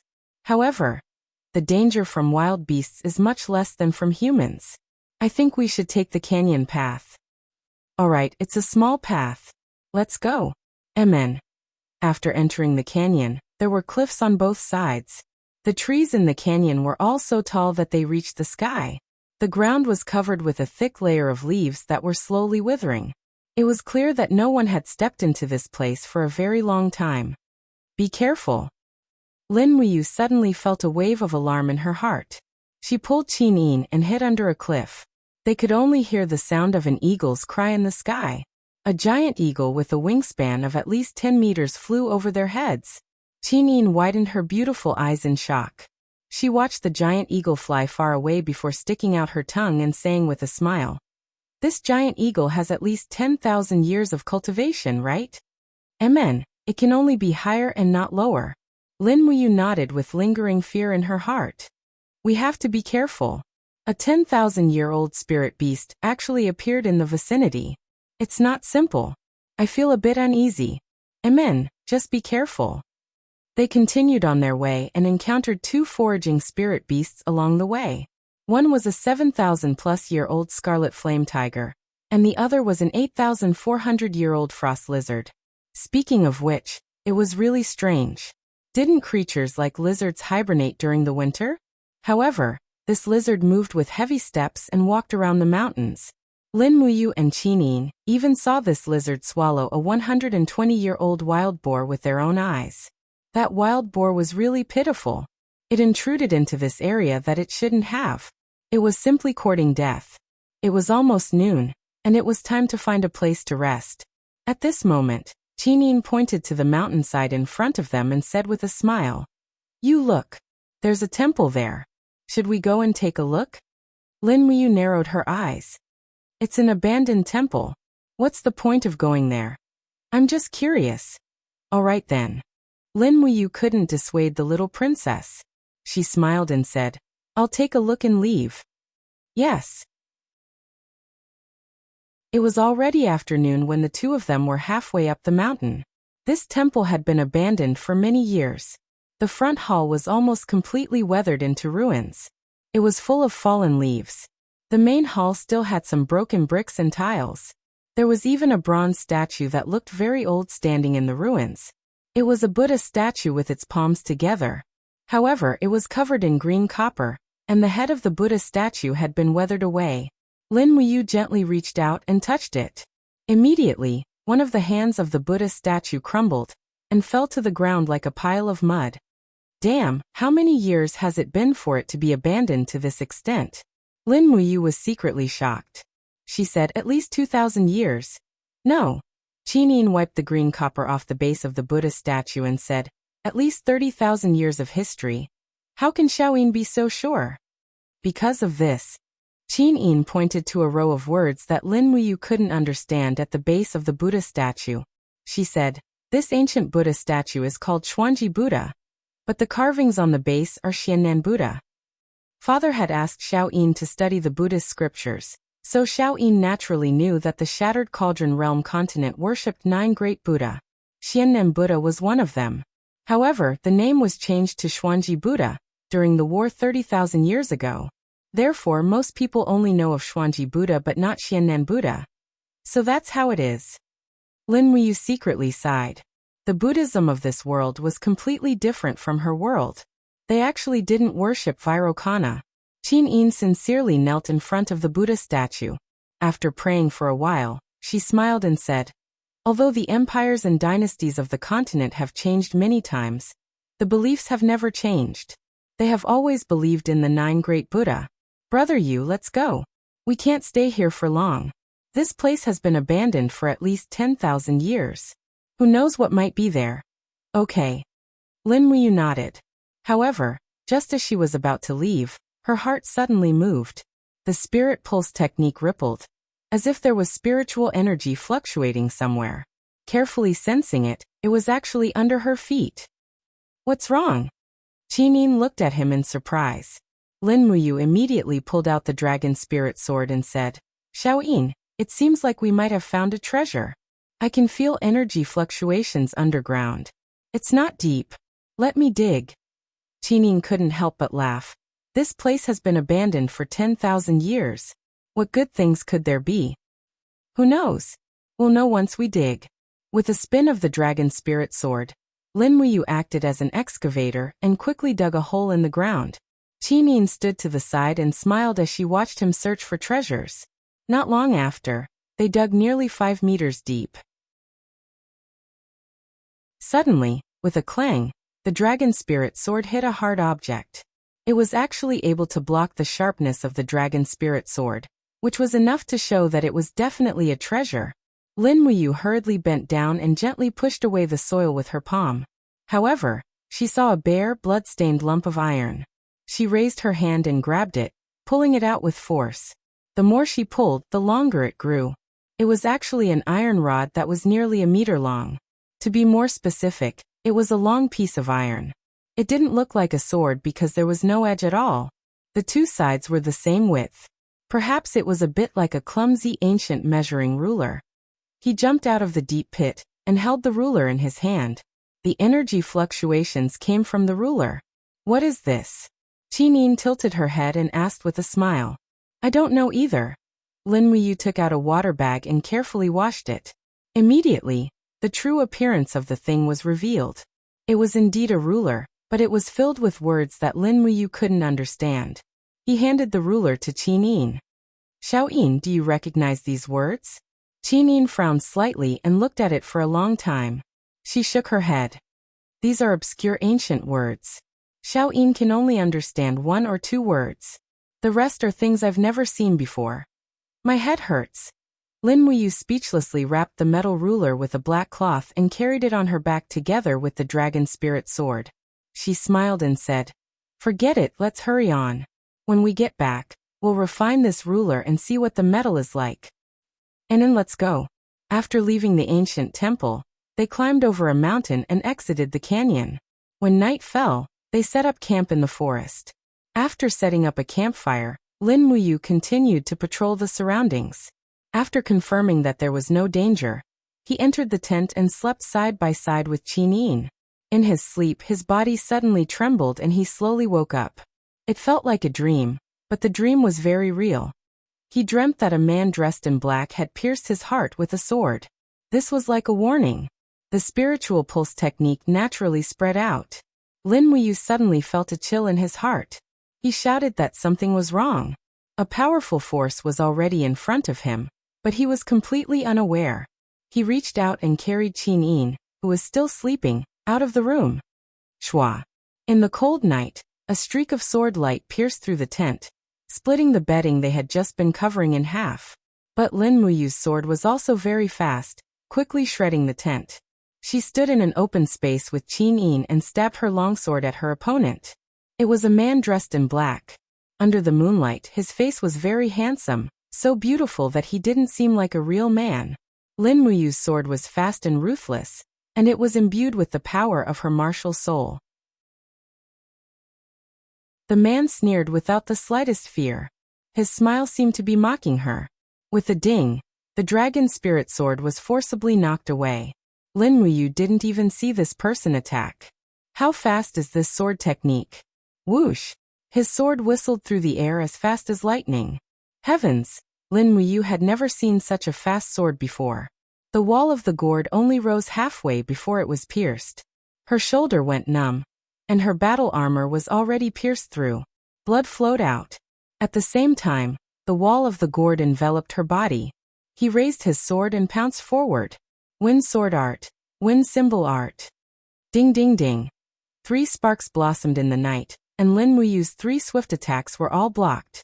Her opponent still had a mocking smile on his face, and he thrust his longsword forward like a shooting star in the night. Lin Muyu hurriedly raised her sword to block, but just as the dragon spirit sword came into contact with her opponent's longsword, an invisible suction force seemed to be emitting from her opponent's sword, pulling the dragon spirit sword downwards. However, her opponent's sword still pierced the wall of the gourd. Pooh! The blade of the sword pierced through the wall of the gourd, leaving another wound on Lin Muyu's left arm. At this time, Qinyin also took out her purpling sword and swung it from the right, a sword ray imbued with the light of the god-binding chains. Finally, the cold-faced assassin's expression flickered. God-binding chains? With a clever twist of his body, he quickly dodged Qinyin's attack and swung his sword back. The blade of the sword was like a venomous snake as it struck Qinyin's wrist. In the next moment, blood flowed down her snow-white wrist, and Qinyin's right arm drooped at her side. She had already lost the ability to fight. To be able to defeat Qinyin in one move, just how strong was this person? Buzz buzz. Flames lingered around the longsword as Lin Muyu used fire to control the sword. The dragon spirit sword carried an unstoppable force as it flew out. But at this time, her opponent took a few steps back. Gritting his teeth, a black aura encircled the assassin's arm, and with a shout, he swung his sword through the air. Bang! Flames soared into the sky, and the dragon spirit sword spiraled in the air and landed on the ground, stabbing into the rock with a clang. Lin Muyu secretly complained in his heart. Ever since he became a member of the royal guard, he had never suffered such a loss when he split open the dragon flame spiral break with one sword. He raised his right arm lightly, and the 7 planets' profound energy madly surged into his body. His body was surrounded by a golden light, and the power of the gourd had been raised to its peak. Lin Muyu was very clear that no matter who this assassin was, if he didn't die today, then it would be her and Qin.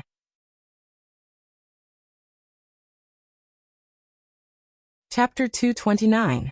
Silhouettes of people, livestock, flowers, plants, and trees emerged from the surrounding wilderness and rose into the sky.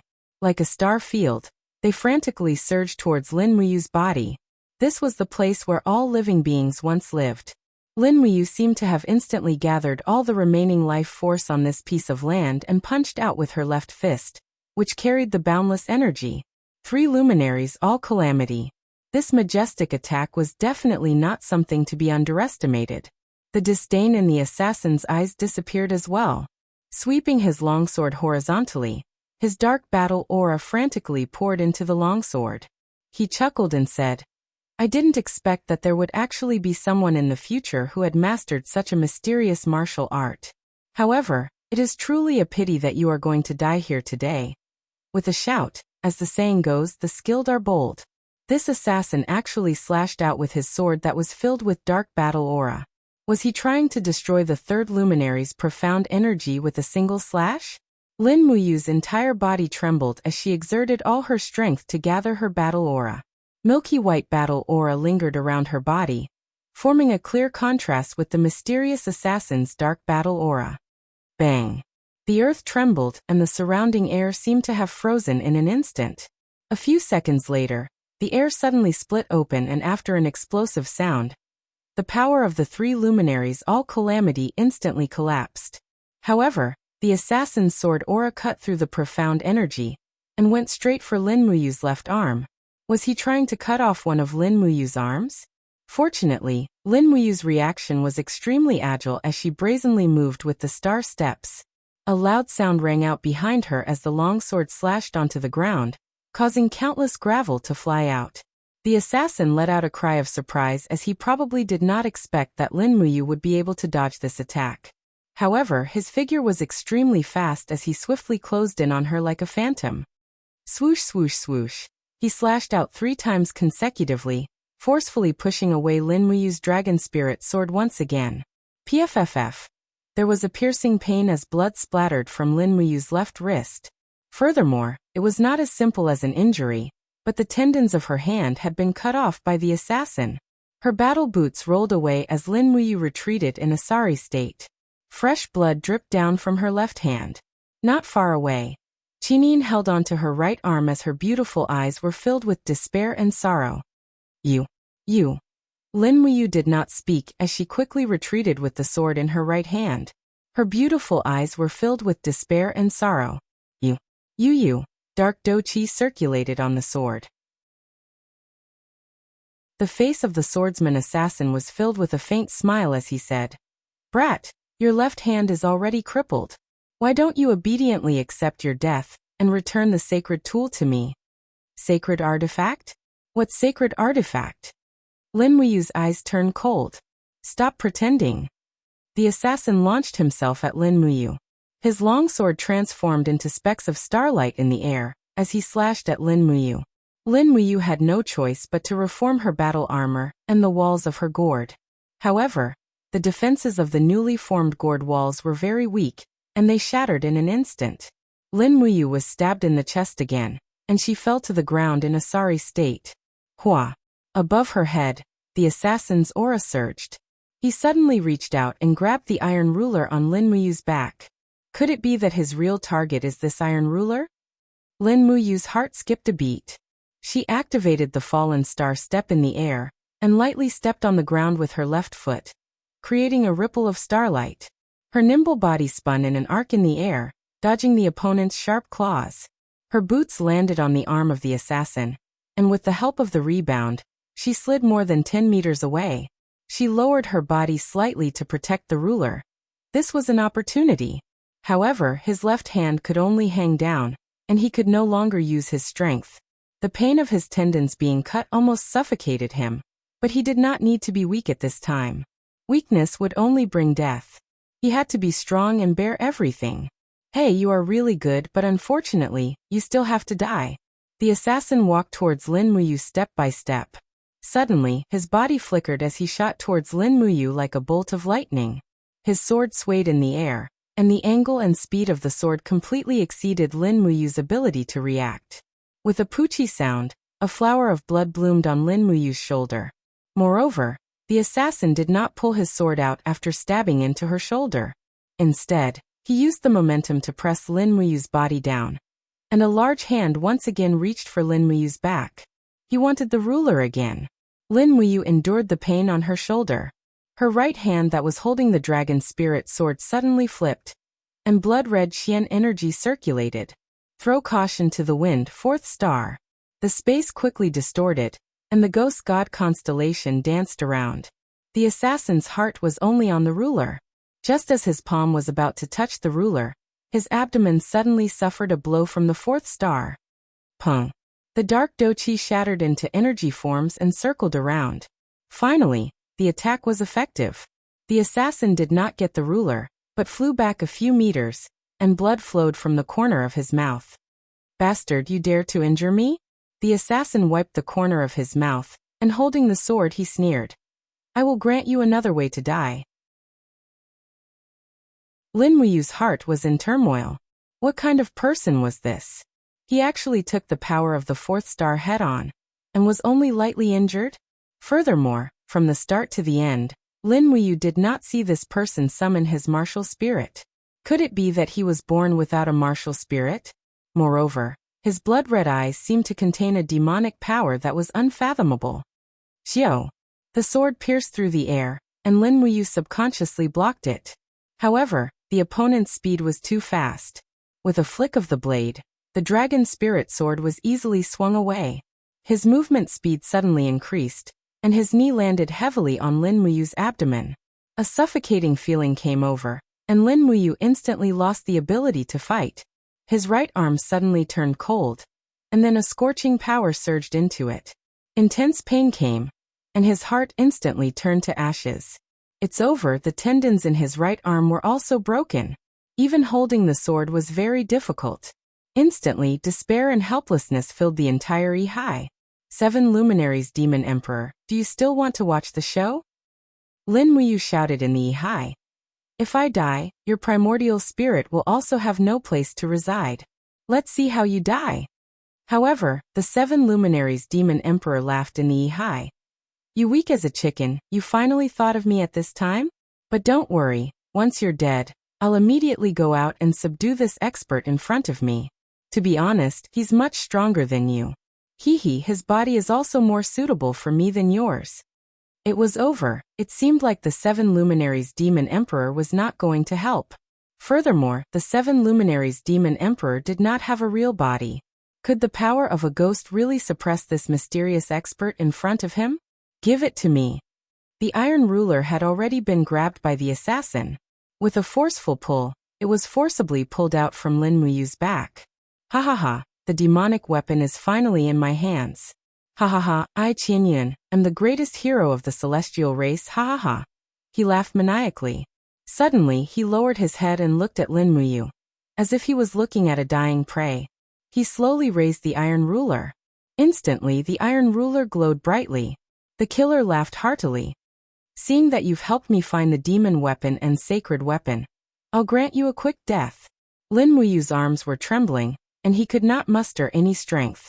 He lowered his hand to control the dragon's spiritual sword with fire, but he did not even have 10% of his strength left. What threat could my son pose to this mysterious expert? He raised his head. Blood flowed down his forehead and into his eyes, but his gaze was more determined. He said lightly, "Come." The mysterious assassin sneered, and the iron ruler quickly fell. Hua. At this moment, suddenly, a golden light bloomed on Lin Muyu's forehead. It was the 7th level ability of the Green Gourd Martial Soul, Light of Dawn. Under the bright light, the mysterious expert's eyes were immediately pierced with extreme pain. He hurriedly closed his eyes and roared, "Despicable brat, I will kill you." The iron ruler fell with the wind, but it could not hit him. Lin Muyu had already controlled the dragon spirit sword to return to its sheath. He ran to Qin Yin's side and bent down. "Xiaoyin, get on my back, quickly." One of Qin Yin's arms was almost crippled. She hurriedly hugged him with the other hand. Falling star steps, run. As she ran, Lin Muyu did not dare to look back. However, she had already activated the spirit pulse technique. Although her arms were crippled, the strength in her legs was still there. Not far away, Qin Yin's pet, the golden crag swift wolf, was trembling in the bushes. From the beginning to the end, it did not dare to fight against this mysterious expert. It was as if it was naturally restrained. Behind her, a powerful aura was closing in on her again. Lin Muyu groaned inwardly. She had expended too much of her battle energy, and she was carrying Qin Yin on her back. Her falling star steps movement speed was less than half of what it was at its peak, and she was about to be caught up. "Brother, you." Qin Yin's beautiful eyes were filled with tears as she said, "Xiaoyin can't be a burden to you anymore. Remember to tell father that Xiaoyin loves him." "What nonsense are you talking about, silly girl?" Lin Muyu scolded. "Shut up and hold me tight." But Qin Yin's arms were slowly loosening. Her tears quickly wetted Lin Muyu's collar. She leaned her face on Lin Muyu's neck and cried, You have to live. Go back and help me take care of father. If Qin Lei and Qin Yin can't take on the responsibility, then let father make you the heir." Silly girl. Lin Muyu was secretly anxious. She stopped running and quickly turned around to look at the mysterious assassin who was rushing over like lightning. Just as his long sword was about to pierce into her heart, Lin Muyu suddenly focused all of her spiritual perception on one point, and the spirit pulse technique instantly erupted. Soul shock. Wang. The mysterious assassin instantly froze in place. Although it was very short, it gave Lin Muyu some opportunity.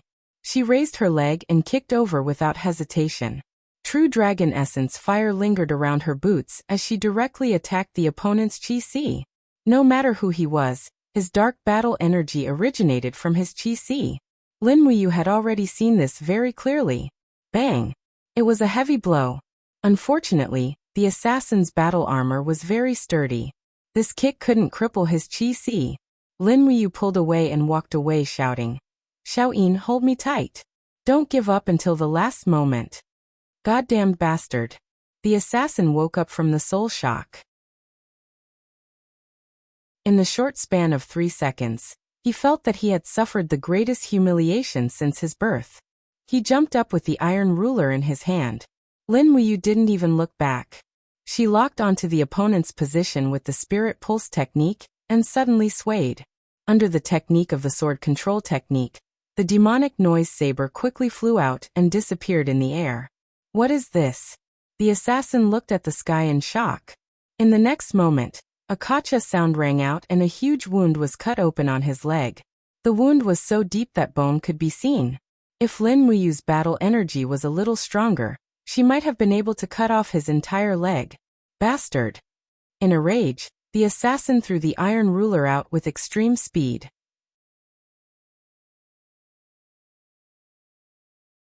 Chapter 230. Carrying Qin Yin on her back, Lin Muyu naturally couldn't let Qin Yin take the hit. Her body was frail, but Lin Muyu herself had tempered her skin and bones. She turned around and gathered her battle armor in front of her chest. Bang! The iron ruler was sent flying, but Lin Muyu coughed up a mouthful of blood. 2 of her ribs were broken, and the pain was excruciating. She didn't have time to think about it. She activated her falling star steps and dashed off into the distance with Qin Yin on her back. One of the assassin's legs had been crippled. This was Lin Muyu's only hope. The demonic noise saber flew back into its sheath. After sprinting for close to 2 hours, Lin Muyu's legs started to feel weak. What's worse was that her arms were already covered in blood.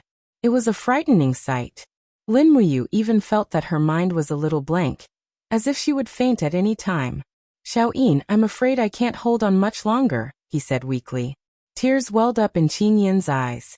She nodded and said softly, "You were almost at the river. Let's stop. That person shouldn't be chasing us anymore. You have to heal your wounds." Amen. Lin Muyu fell to the ground, taking Qin Yin with her. At that moment, the Goldrock Swiftwolf emerged from the forest, wagging its tail and blinking at Qin Yin. Qin Yin couldn't blame it. She could sense the Goldrock Swiftwolf's fear of that mysterious assassin. It was as if it was innate.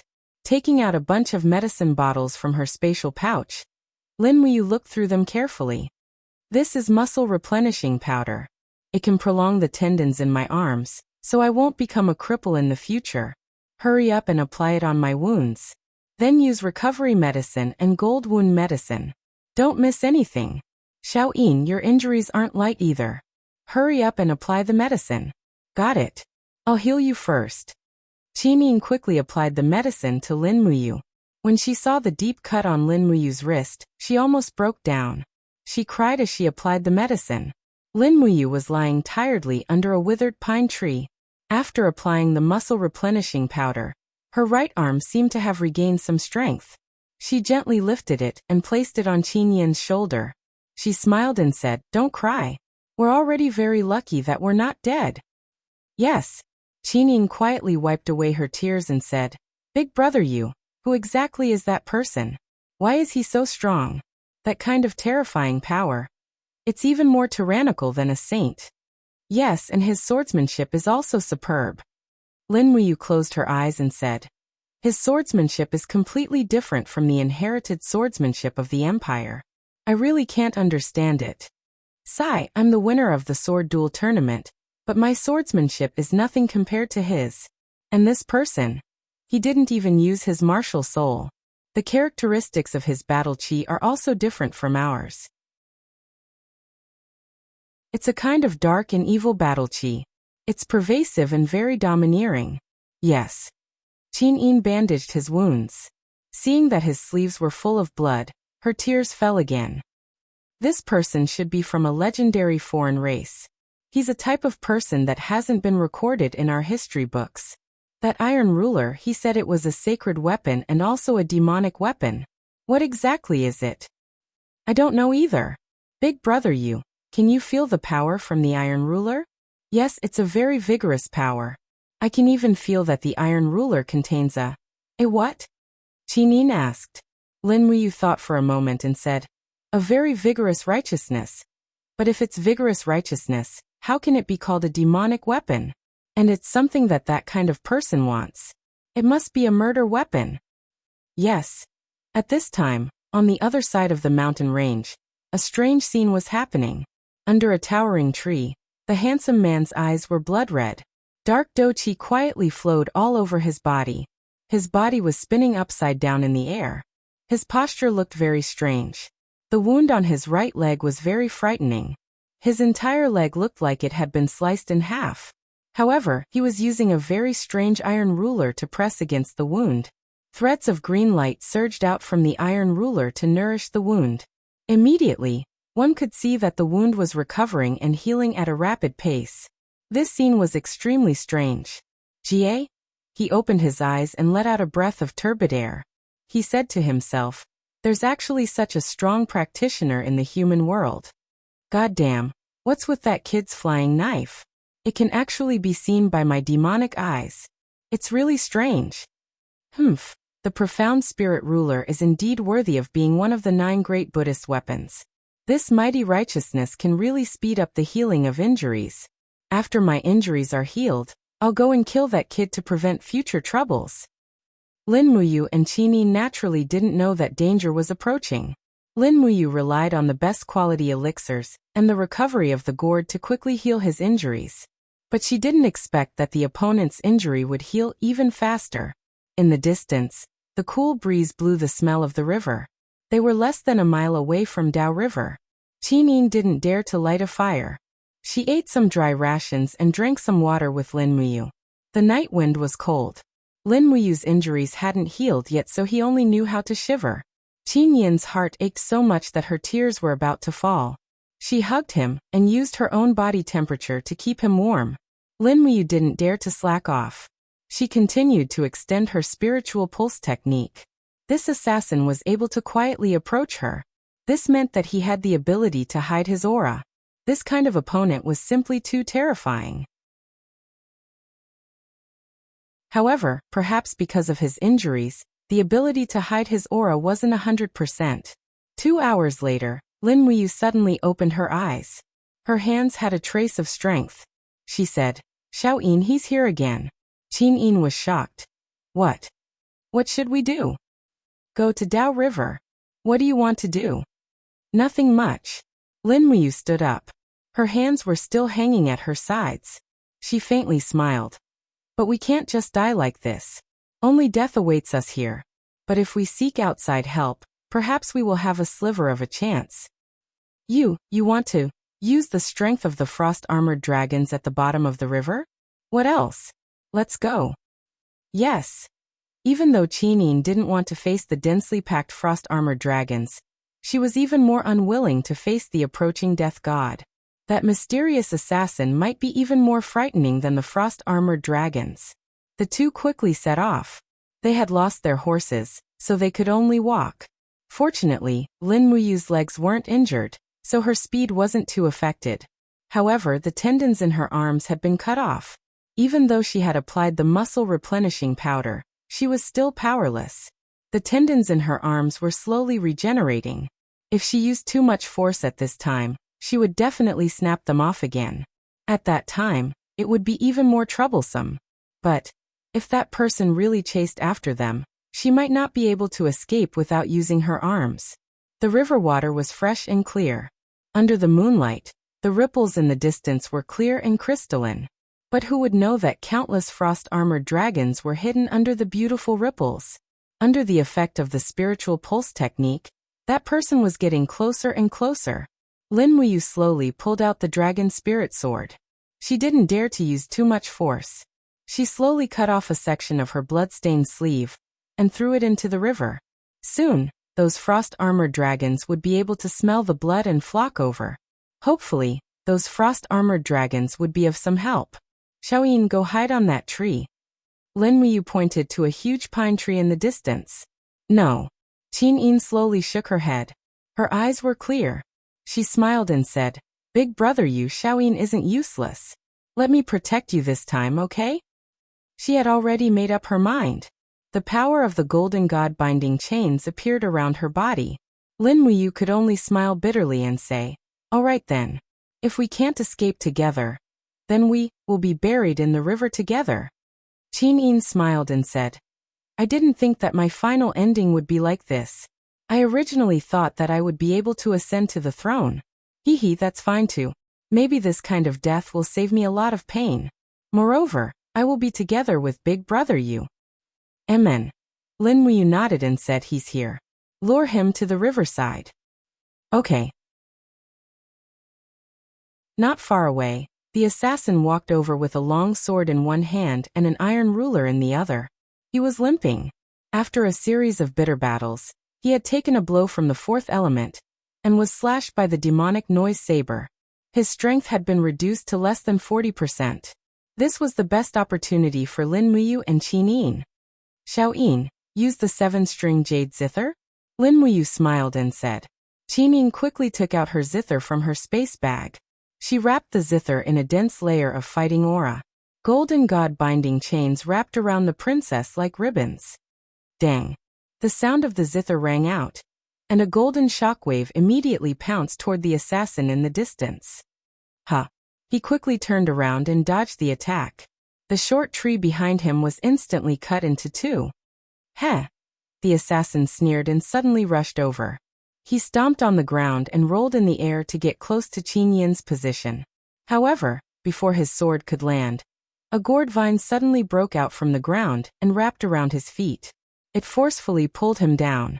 Demonic noise saber. Lin Muyu's body flashed and the demonic noise saber whizzed out. However, the assassin's reaction was even faster. He exerted force on his feet and shattered the gourd. He closed his eyes in the air and suddenly smashed the iron ruler. Bang! The demonic noise saber was sent flying. As expected of a peerless expert, he quickly found the weakness of the demonic noise saber. He relied on his hearing and not his eyes. Hand over your life. The sword fell down from the sky and directly slashed at Qin-yin's head. Lin Muyu suddenly pressed her palm on Qin-yin's back and smiled. Goodbye, Xiao-yin. Bang! A soft vibration came over and made Qin fall forward for dozens of meters. She avoided the fatal sword. Lin Muyu looked up at the powerful enemy in the sky. She raised her palm, and the gourd vine flew out. It wrapped around the assassin's arm and pulled him toward her. At the same time, her body leaned back and directly fell into the rice river. The river water was thoroughly cold. Moreover, the spiritual power surged and a dense evil aura quickly swam over.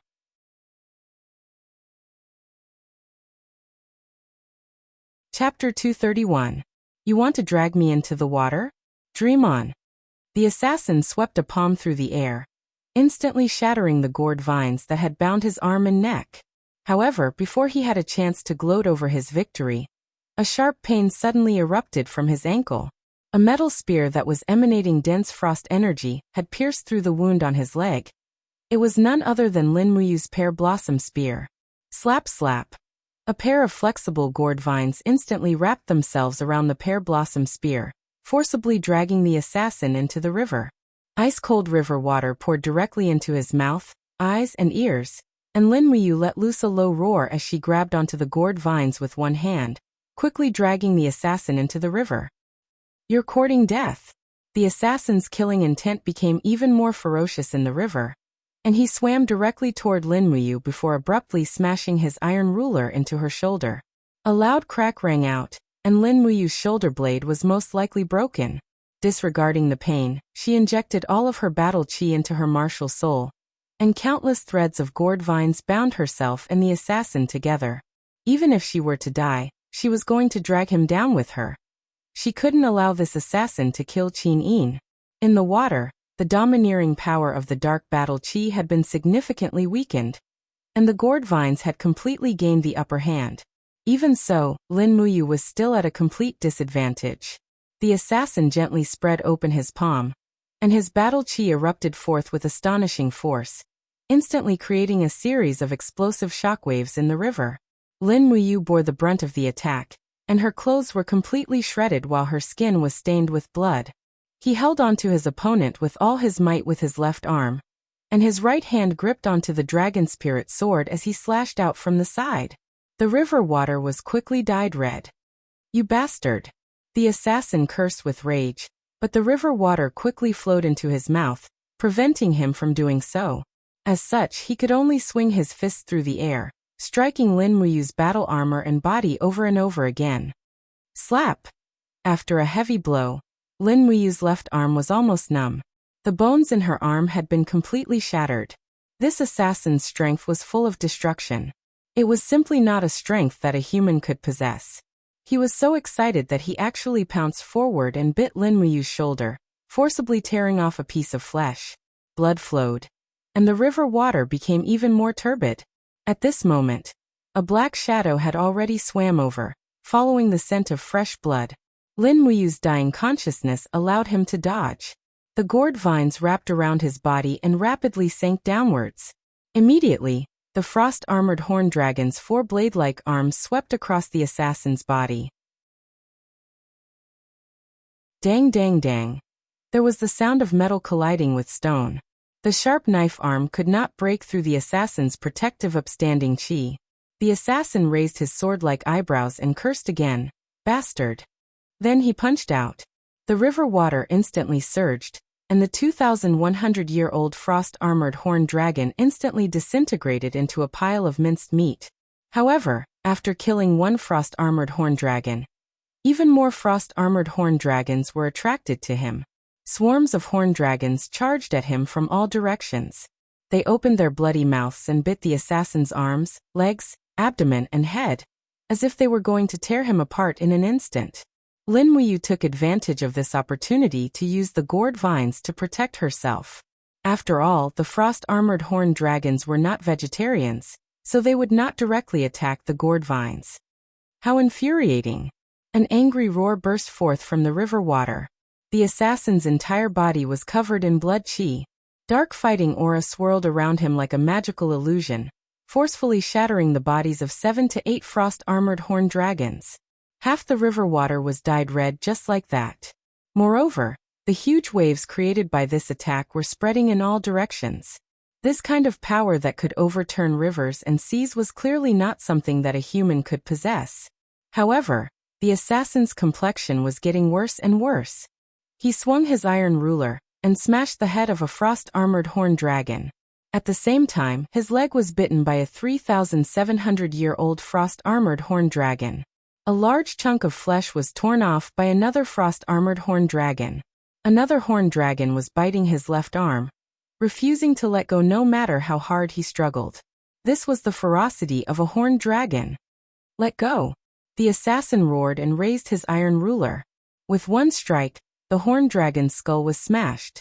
However, the horned dragon still refused to let go. With another strike, the horned dragon's entire brain was splattered. Finally, the assassin slowly let go. However, at the same time, the assassin's waist was bitten again. A large chunk of flesh was torn off, and his intestines could be seen flowing into the river water. The battle was simply too tragic. Just at this moment, there was a sharp cry and the river water rose into the sky. A huge creature rushed out from the depths of the river. It was a group of frost-armored horned dragons with 14 golden patterns on their heads. They were 14,000 years old ancient beasts. Pooh! This 10,000-year-old horned dragon opened its mouth and bit down on the assassin's head, grinding and chewing with its sharp teeth. The assassin was still roaring in rage. He swung his iron ruler and smashed it on the head of the 10,000-year-old horned dragon, shattering its scales inch by inch. He was so fierce that he seemed to have turned into a wild beast. But in the end he was still too weak. His legs were quickly torn apart and devoured by the horned dragons. A cracking sound came from his head as his skull exploded. Pooh! The 10,000-year-old horned dragon bit off the assassin's head and chewed with great force. Its brown eyes were filled with satisfaction. Lin Muyu saw this and swam towards the shore. A gourd vine shot out and wrapped around the iron ruler. This thing could shatter the scales of a 10,000-year-old dragon serpent. It was definitely a good treasure. At the same time, the assassin's body shattered into pieces after his death, leaving behind a black demonic bead that fell into the depths of the river. That demonic bead was filled with spiritual energy. Lin Muyu naturally would not let go of such a great opportunity. A gourd leaf quickly wrapped around the black demonic bead and dragged it towards Lin Muyu with the help of the gourd vine. However, the price of greed was extremely heavy. In that instant, the 14,000-year-old horned dragon had already rushed over. It opened its bloody mouth and bit down on Lin Muyu's left arm. But Lin Muyu did not feel any pain. Her left arm had long been crippled. More and more horned dragons rushed over, forming a dense black mass. They were like giant pythons that were spitting out their tongues. Their eyes were filled with greed, and it was extremely frightening. No matter how fiercely she struggled, she could not break free from the horned dragon's giant mouth. At this time, Qin Yin's voice came from the shore. I'm here to save you. No, I cannot let Qin Yin be in danger. At this moment, Lin Muyu did not hesitate. He raised his hand and swung the dragon spirit sword. With a flash, his entire left arm was sent flying. His eyes were filled with blood as he retreated while spitting out blood. But he was still laughing sinisterly at the group of frost-armored horned dragons. CK your ancestors. Don't you just want to eat me? At most, I'll feed you an arm. Fresh blood flowed and a bone-chilling pain came from his left arm. Lin Muyu rushed ashore in a sorry state. The gourd vines behind him suddenly spread out to form a wall of green vines, forcefully blocking the charge of the horned dragons. Holding the long sword, his entire body was covered in blood. He shouted at Qin Yin in a frightening manner. "Stupid girl, what's there to save? Run for your lives." He opened his right hand and grasped the dragon spirit sword, iron ruler and demonic bead. Then he ran with Qin Yin with all his might. On the other side, the golden crag swift wolf followed them with its tail between its legs. Lin Muyu glanced at it and said indifferently, "Evil creature, what use do I have for you?" Looking at Lin Muyu's severed arm, Qin Yin trembled in fear. Tears flowed from her eyes. "Big brother, your arm, your arm." Lin Muyu's body was also in pain, but his heart was even more pained. What did losing an arm mean to a martial artist? Perhaps after losing an arm, he would only have about 60% of his original strength. In this way, it seemed like he didn't even have the qualifications to be ranked among the wind, rain, thunder, and lightning generals. After madly running for several miles, they left the Daojiang River. This Daojiang River didn't seem like a mother river at all. For Lin Muyu and Qin, this place was like purgatory. Seeing Lin Muyu's injuries, Qin couldn't stop crying. What else could she do besides cry? That arm was already gone. Rest for a bit, I can't run anymore. Lin Muyu's body trembled. The pain from his severed arm almost made him faint. Trembling, he took out a bottle of healing medicine and said to Qin, "Xiaoyin, help me apply medicine." Qin's tears blurred her vision. She nodded and clutched the medicine bottle, her body trembling slightly. At this moment, the voice of the 7 luminaries demon emperor came from the depths of his Ihai. "Lin Ruoji, hey Lin Ruoji." Although he was in a sorry state, he couldn't let go of his pride. Lin Muyu raised his eyebrows and said, "Demon, who are you calling Lin Ruoji?" "I'm talking about you. You're Lin Ruoji. A group of worms at the bottom of the river made you lose your arm and run for your life. Do you think you're a lizard? Ha ha ha, Lin Ruoji, Lin Ruoji." Motherf * curse 7 luminaries demon emperor. Lin Muyu started cursing. The 7 luminaries demon emperor seemed to have never been so happy before. He cackled, "Lin Ruoji, you're really pitiful. In order to protect Her Highness, you ended up in such a sorry state. Do you think Her Highness will marry you? She's just using you. Silly boy Lin Ruoji ha. If you say one more word about Lin Ruoji, I'll take you down with me," Lin Muyu said with a murderous intent. The 7 luminaries demon emperor knew that this kid was a madman. He didn't dare to provoke him anymore. He only said, "That. Brother Ruoji, I only have one question for you. Do you still want to be a healthy person? Do you want your left arm?"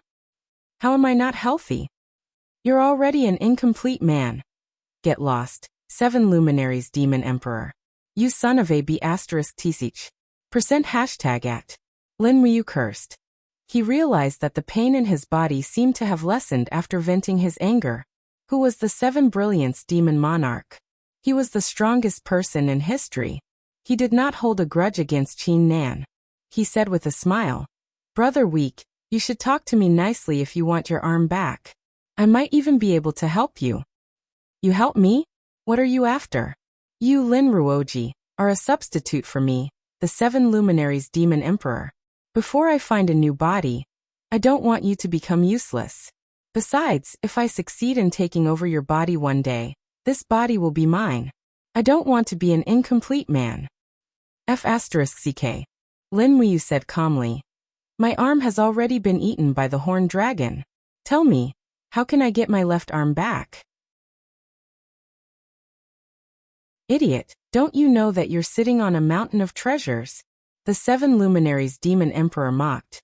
"You're indeed a pitiful weakling. Look at the metal ruler in your hand. Can you feel the spiritual energy and rebirth energy within it? Let me tell you, this iron ruler is a good treasure.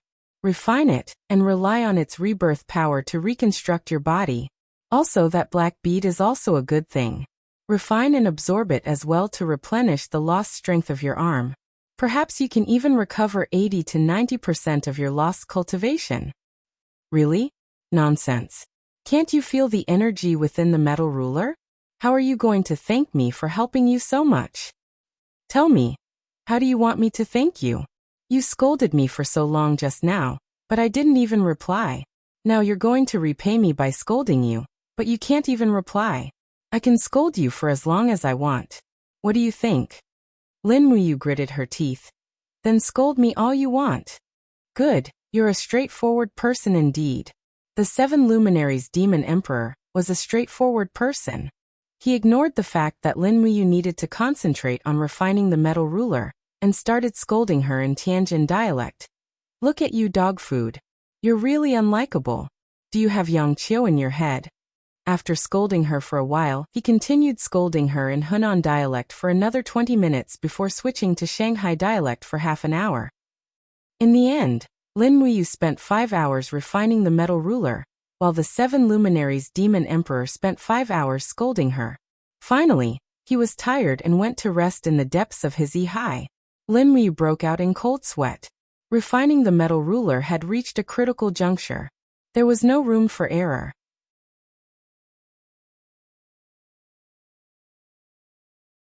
Chapter 232.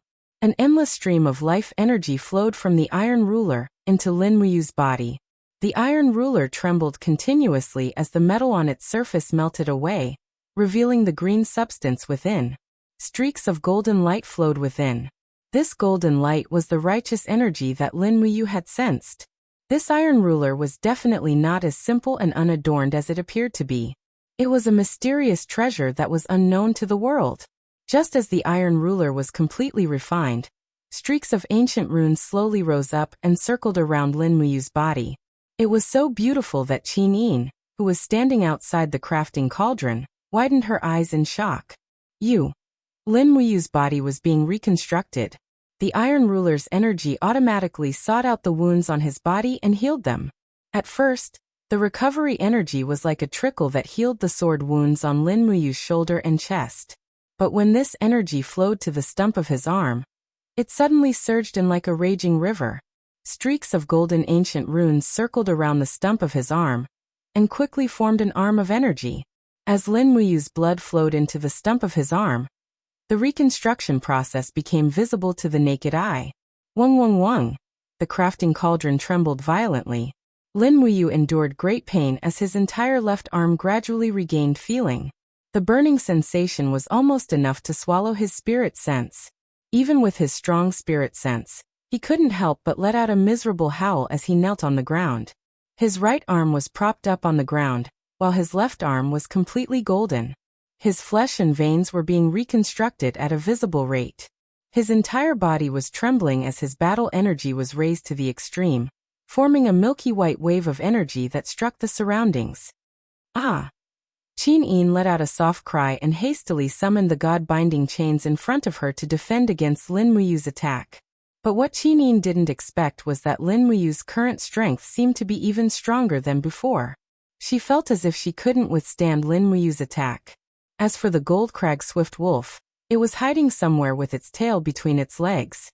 After an unknown period of time, the entire left arm had completely regrown. However, the surface of the left arm was glowing with a faint golden light, and was surrounded by steam. Lin Muyu channeled her qi into the left arm, and found that her qi was like a drop of water, falling into the roots of a tree. It was like trying to put out a burning cart of firewood with a cup of water. The left arm's search for power was far more than that. It seemed that the left arm was also yearning for the injection of qi. Ugh ugh ugh. Lin Muyu howled in pain. Her entire left arm was numb and painful. At this time Lulu, who was in Yihai, flew out and said, "Brother, the 7 luminaries demon emperor asked you to refine the pearl left behind by the assassin's primordial spirit. Perhaps it can make up for the strength needed for your left arm." Lin Muyu hurriedly took out the pearl that was filled with power. The 6th layer of the heavenly fire inside the treasure refining cauldron flew up, and quickly melted the pearl. Suddenly, a vast amount of dark qi flowed everywhere inside the treasure refining cauldron. No, this dark qi conflicts with my physique. Lin Muyu frowned. It doesn't matter. Lulu blinked her eyes and said, "This dark fighting energy and the light fighting energy humans have come from the same source. Using the heavenly fire to refine it can be converted into fighting energy that Big Brother can absorb." After refining it for nearly half an hour, the dark qi slowly turned white. As if it had a mind of its own, it flowed into her left arm. It surged endlessly, as if a whole river of power was flowing into her left arm. Lin Muyu suddenly raised his head, and let out a sigh of relief. At this moment his left arm was truly reborn. When the entire pearl had been refined and absorbed, the light around his left arm slowly dissipated. It was no different from his original arm. Only Lin Muyu himself knew the real difference. The power contained in this arm shocked even him. He put away the treasure refining cauldron. The clothes on his upper body had already been torn off. He had no choice but to take out a set of gold star sparring master armor from the holy temple from his cosmos sack, and put it on. Otherwise, it would be inappropriate for him to eat his upper body in front of the princess. Moreover, they were deep in the mountains. Even if he wore the holy temple armor, It would not matter. There was no need to hide here. The people from the House of Chivalry would not be able to reach here before they were killed by the spiritual beasts. Looking at Lin Muyu's reconstructed body, Qin Yin was wild with joy. Brother Yu, your arm. Is it really fine? Yes. Lin Muyu nodded. The iron ruler contained a very strong life force. I refined it, so the life force in the iron ruler and the blood in my body reconstructed this arm. How magical. There were still traces of tears on Qin Yin's face, but she was in high spirits. She held Lin Muyu's new left arm and gently touched it. The skin, pores, and veins were no different from an ordinary person, just stronger. Will this arm be even stronger? Qin Yin blinked and said, Xiaoyin can feel that your strength has increased a lot. Is that so? Lin Muyu smiled and tried to cross his left arm. He suddenly let out a low roar and circulated his fighting energy. However, just as he was circulating his energy, he felt a force in his left arm that seemed to be waiting for him to awaken. He used his fighting energy to activate it. The next moment, a shocking scene happened. Bang! Golden light shone brightly, and the shape of a golden true dragon circled around his left arm, as if protecting this arm. It was like a shield, but the strength of its strength was clearly not something an ordinary shield could compare to. Is this the power of the Iron Ruler? Lin Muyu asked in shock. Qin Yin smiled faintly. It shouldn't be just the Iron Ruler. The assassin said that this Iron Ruler is a sacred weapon, a demonic weapon. Congratulations, Brother Yu. It seems that your true dragon bloodline has already merged with the power of the sacred weapon. That's why you obtained this. Oh, I should call it the true dragon arm. Right? Maybe that's really the case. Lin Muyu was overjoyed. It's a blessing in disguise. I thought that after losing my left arm, my cultivation would be ruined. I didn't expect to obtain an even stronger left arm. How are your injuries now? More than half healed. Lin Muyu walked forward and looked at Qin Yin's shoulder. It was covered with blood. Qin Yin's injuries now seemed to be far more serious than his own. He said with distress. On the contrary, Xiao Yin's injuries are still very serious. He looked up at the sky and said, It's almost dawn. Let's go find the warhorse immediately.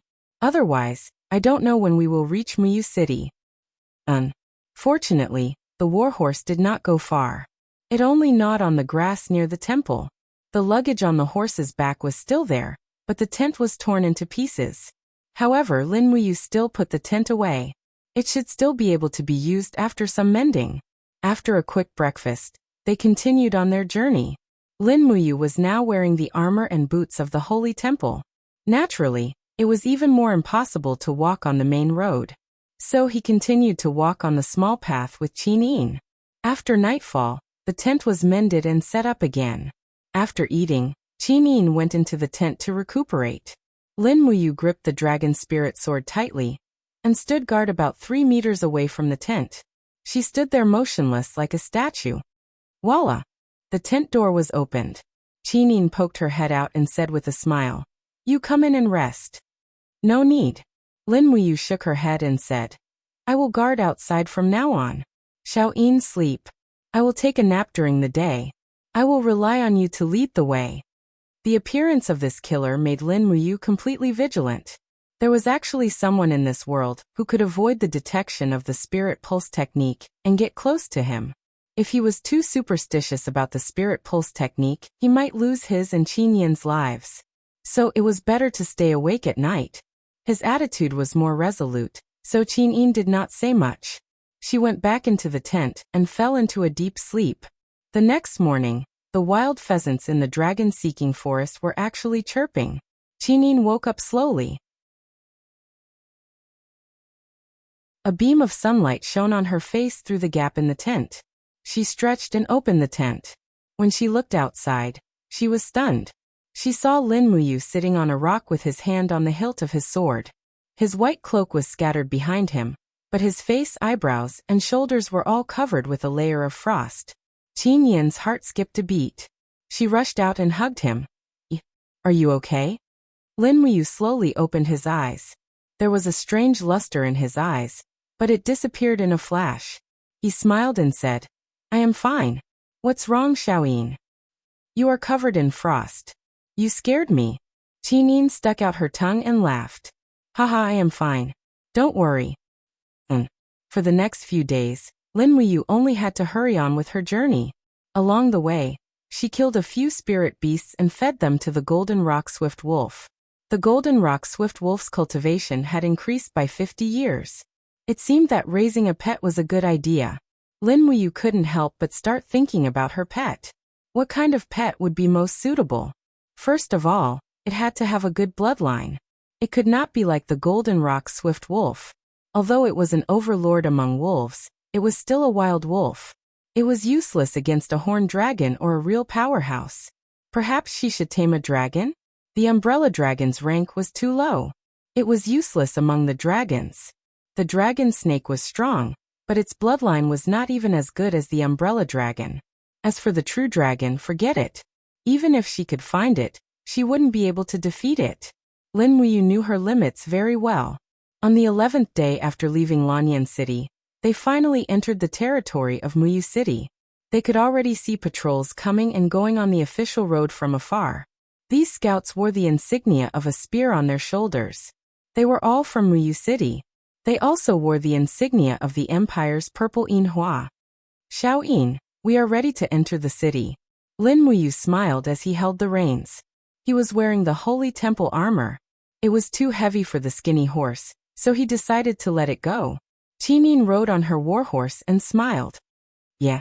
But at this moment, a group of soldiers in the Empire's uniform suddenly appeared in the forest behind them. All of them drew their longbows and one of them shouted, "Who are you people?"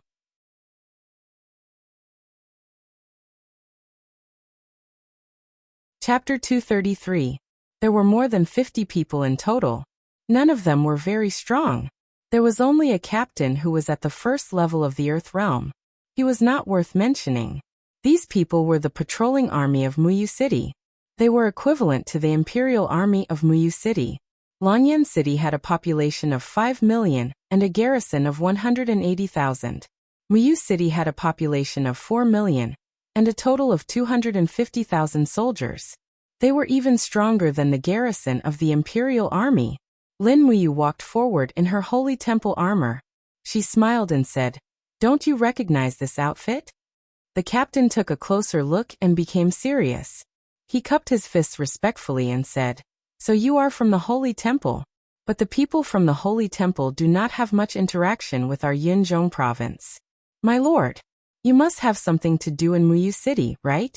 Please show me your clearance document. Otherwise, I will not let you enter Muyu City." "I don't have a clearance document." Lin Muyu was startled. It seemed that Qin Jin did not mention anything about clearance documents. "Then did you come from the dragon-seeking forest?" the captain asked. "Yes, we followed the Rice River all the way here." Inkyang. A trace of shock flashed across the captain's face as he said, "Did you really come from Inkyang?" Heavens! Yin Gong had already ordered a section of Dao River's dragon-seeking forest to be a forbidden hunting zone half a year ago. There are extremely terrifying demons hidden there. Did nothing happen on your way here?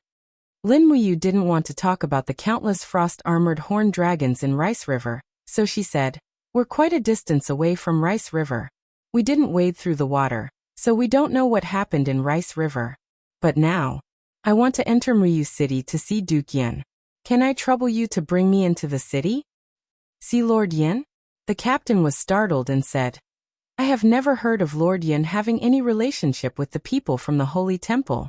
My lord, if you want to see Lord Yin, you need to tell us first. Who are you in the Holy Temple? Since you are from Venus, you should be famous all over the world." "I am Lin Muyu." "Ah." A group of patrolling soldiers of Muyu City was stunned. The people who were originally at war with each other put down their bows and arrows, and several cavalrymen who were riding on the horses quickly dismounted and looked at Lin Muyu respectfully. If the boy in front of them was really Lin Muyu, then they could not neglect him. After all, he was one of the 3 commanders of the Imperial Guard, the second of the 4 heroes of Lanyan, and also the adopted son of the Emperor. A slight neglect would be an unpardonable crime. The squad leader said respectfully, "Sir, are you really the champion of the sword duel tournament?" the legendary wild General Lin Muyu. Is there anything wrong with that? Then, please forgive me for my disrespect. How will you prove yourself? Lin Muyu was speechless.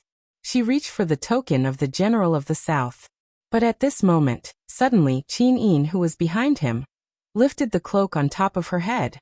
Suddenly, a stunning and beautiful face appeared in front of everyone. She raised the corner of her mouth and said with a faint smile, "Can I be the proof?" Everyone was stunned.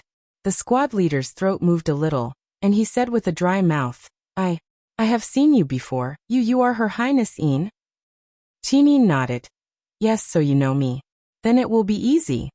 The group of people knelt down and formed a circle around her. Hundreds of cavalrymen also rushed over from the distant road. After hearing that it was Qin Yin, they all dismounted and knelt on both sides of the road. Lin Muyu stood next to Qin Yin. There was a sense of accomplishment. So this was the feeling of absolute power. "Get up." Qin Yin smiled and raised her hand. "This time I came to Muyu City in disguise because I have something to discuss with my grandfather. All of you, get on your horses and don't let anyone know. Take me into the city to see my grandfather." "Yes, Your Highness." A Chiliarch came forward and grabbed the reins of Qin Yin's horse, saying, "This general will lead the horse for Your Highness." However, Qin Yin smiled and said, "There's no need for that. Just treat me as a member of the team. I told you not to make it public." "Yes, Your Highness, this general will obey. Big brother, you get on the horse. We are going into the city." Qin Yin smiled. Lin Muyu finally felt safe. A large group of cavalrymen surrounded the two of them as they slowly entered Muyu City. Muyu City was one of the three major cities in the north of the empire. Along with Qihai City and Tongtian City, it was one of the northernmost cities. The climate here was much colder than that of Lanyan City, and the Iron Army of the Empire was forged here. When Qin Jin ascended the throne, the world was in chaos. The northern desert invaded, and the southern barbarians invaded the north. At that time, he married Su Muyun's daughter Su Yun. She was the Empress of Jingda, and also Qin Yin's mother. Now that the world was settled, this marriage was more like an iron chain that bound Lanyan City and Muyu City together. After entering the city, Lin Muyu looked around. The city was orderly, and the public security was even better than that of Lanyan City. Moreover, she could see smiles on the faces of the commoners on the streets, which made Lin Muyu very pleased. The smiles on the people's faces showed that they were not under great pressure. Duke Muyun's governance ability was remarkable. After walking on the street for nearly 20 minutes, a group of armored cavalry approached from the front. There seemed to be nearly 1,000 of them. A middle-aged man, who was about 45 years old or so, dismounted from his horse and walked forward with a smile on his face. He said, "I, Su Qin, pay my respects to Her Highness Yin." Qin Yin giggled and dismounted from the horse. She held his arm and said with a smile, "Uncle, you are too kind, Xiao Yin. Get up quickly." Su Qin laughed and looked at Qin Yin. Su Qin laughed heartily.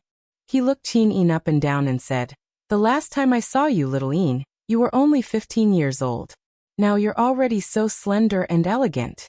No wonder there are rumors in the empire that little Yin is the #1 beauty in the world." Qin Yin said with a smile, "Uncle, let me introduce you. This is Lin Muyu, my father's adopted son and Xiao Yin's adopted brother." Lin Muyu dismounted from the horse and walked forward. She cupped her fists respectfully and said, "Greetings, Commander Su Qin." Su Qin was the only son of Duke Muyun. He controlled the 100,000 Iron Blade army. In terms of military power, few people in the world could beat him. "You are too polite." Su Qin cupped his hands and stepped forward. His fists were overflowing with dou qi.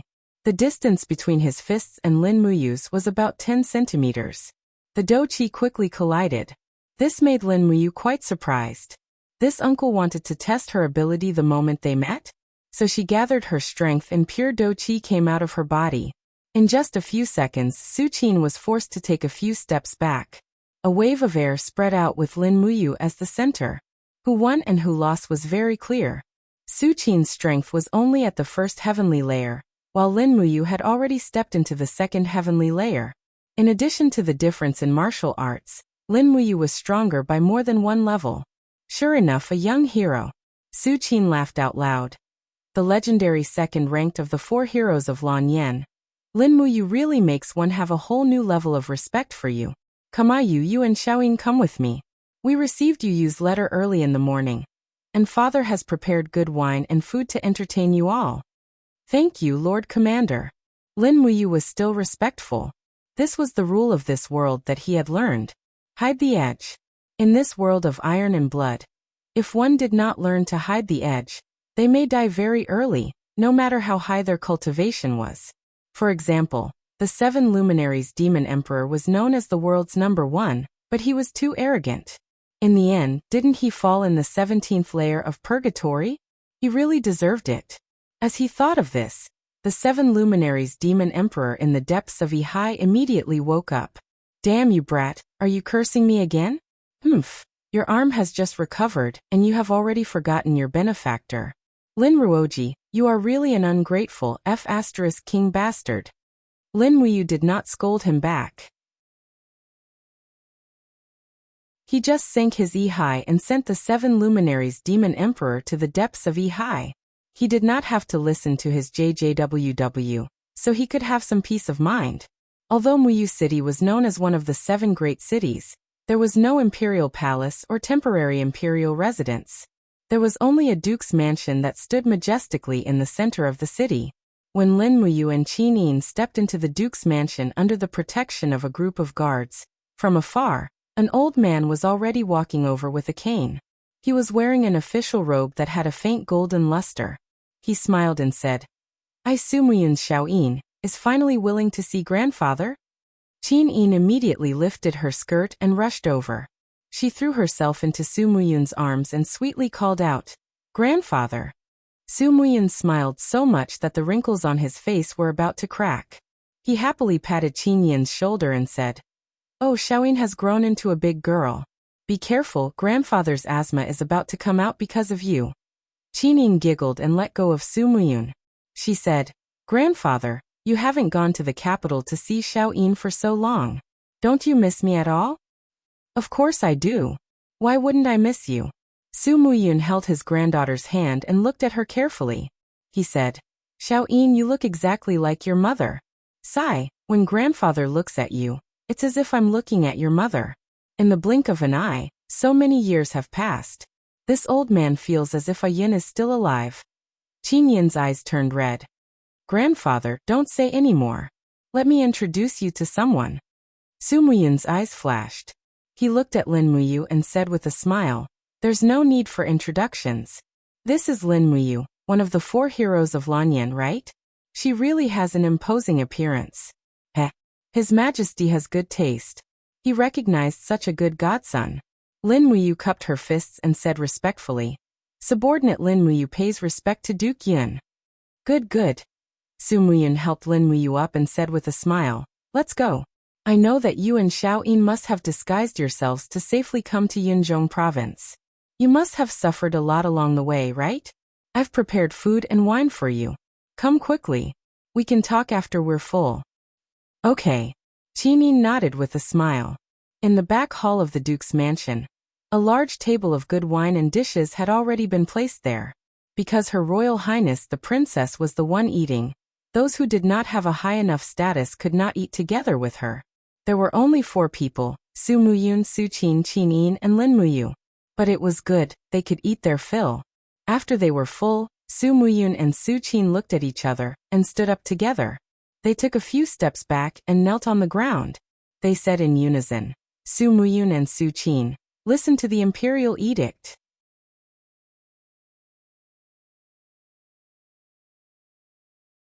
Chapter 234.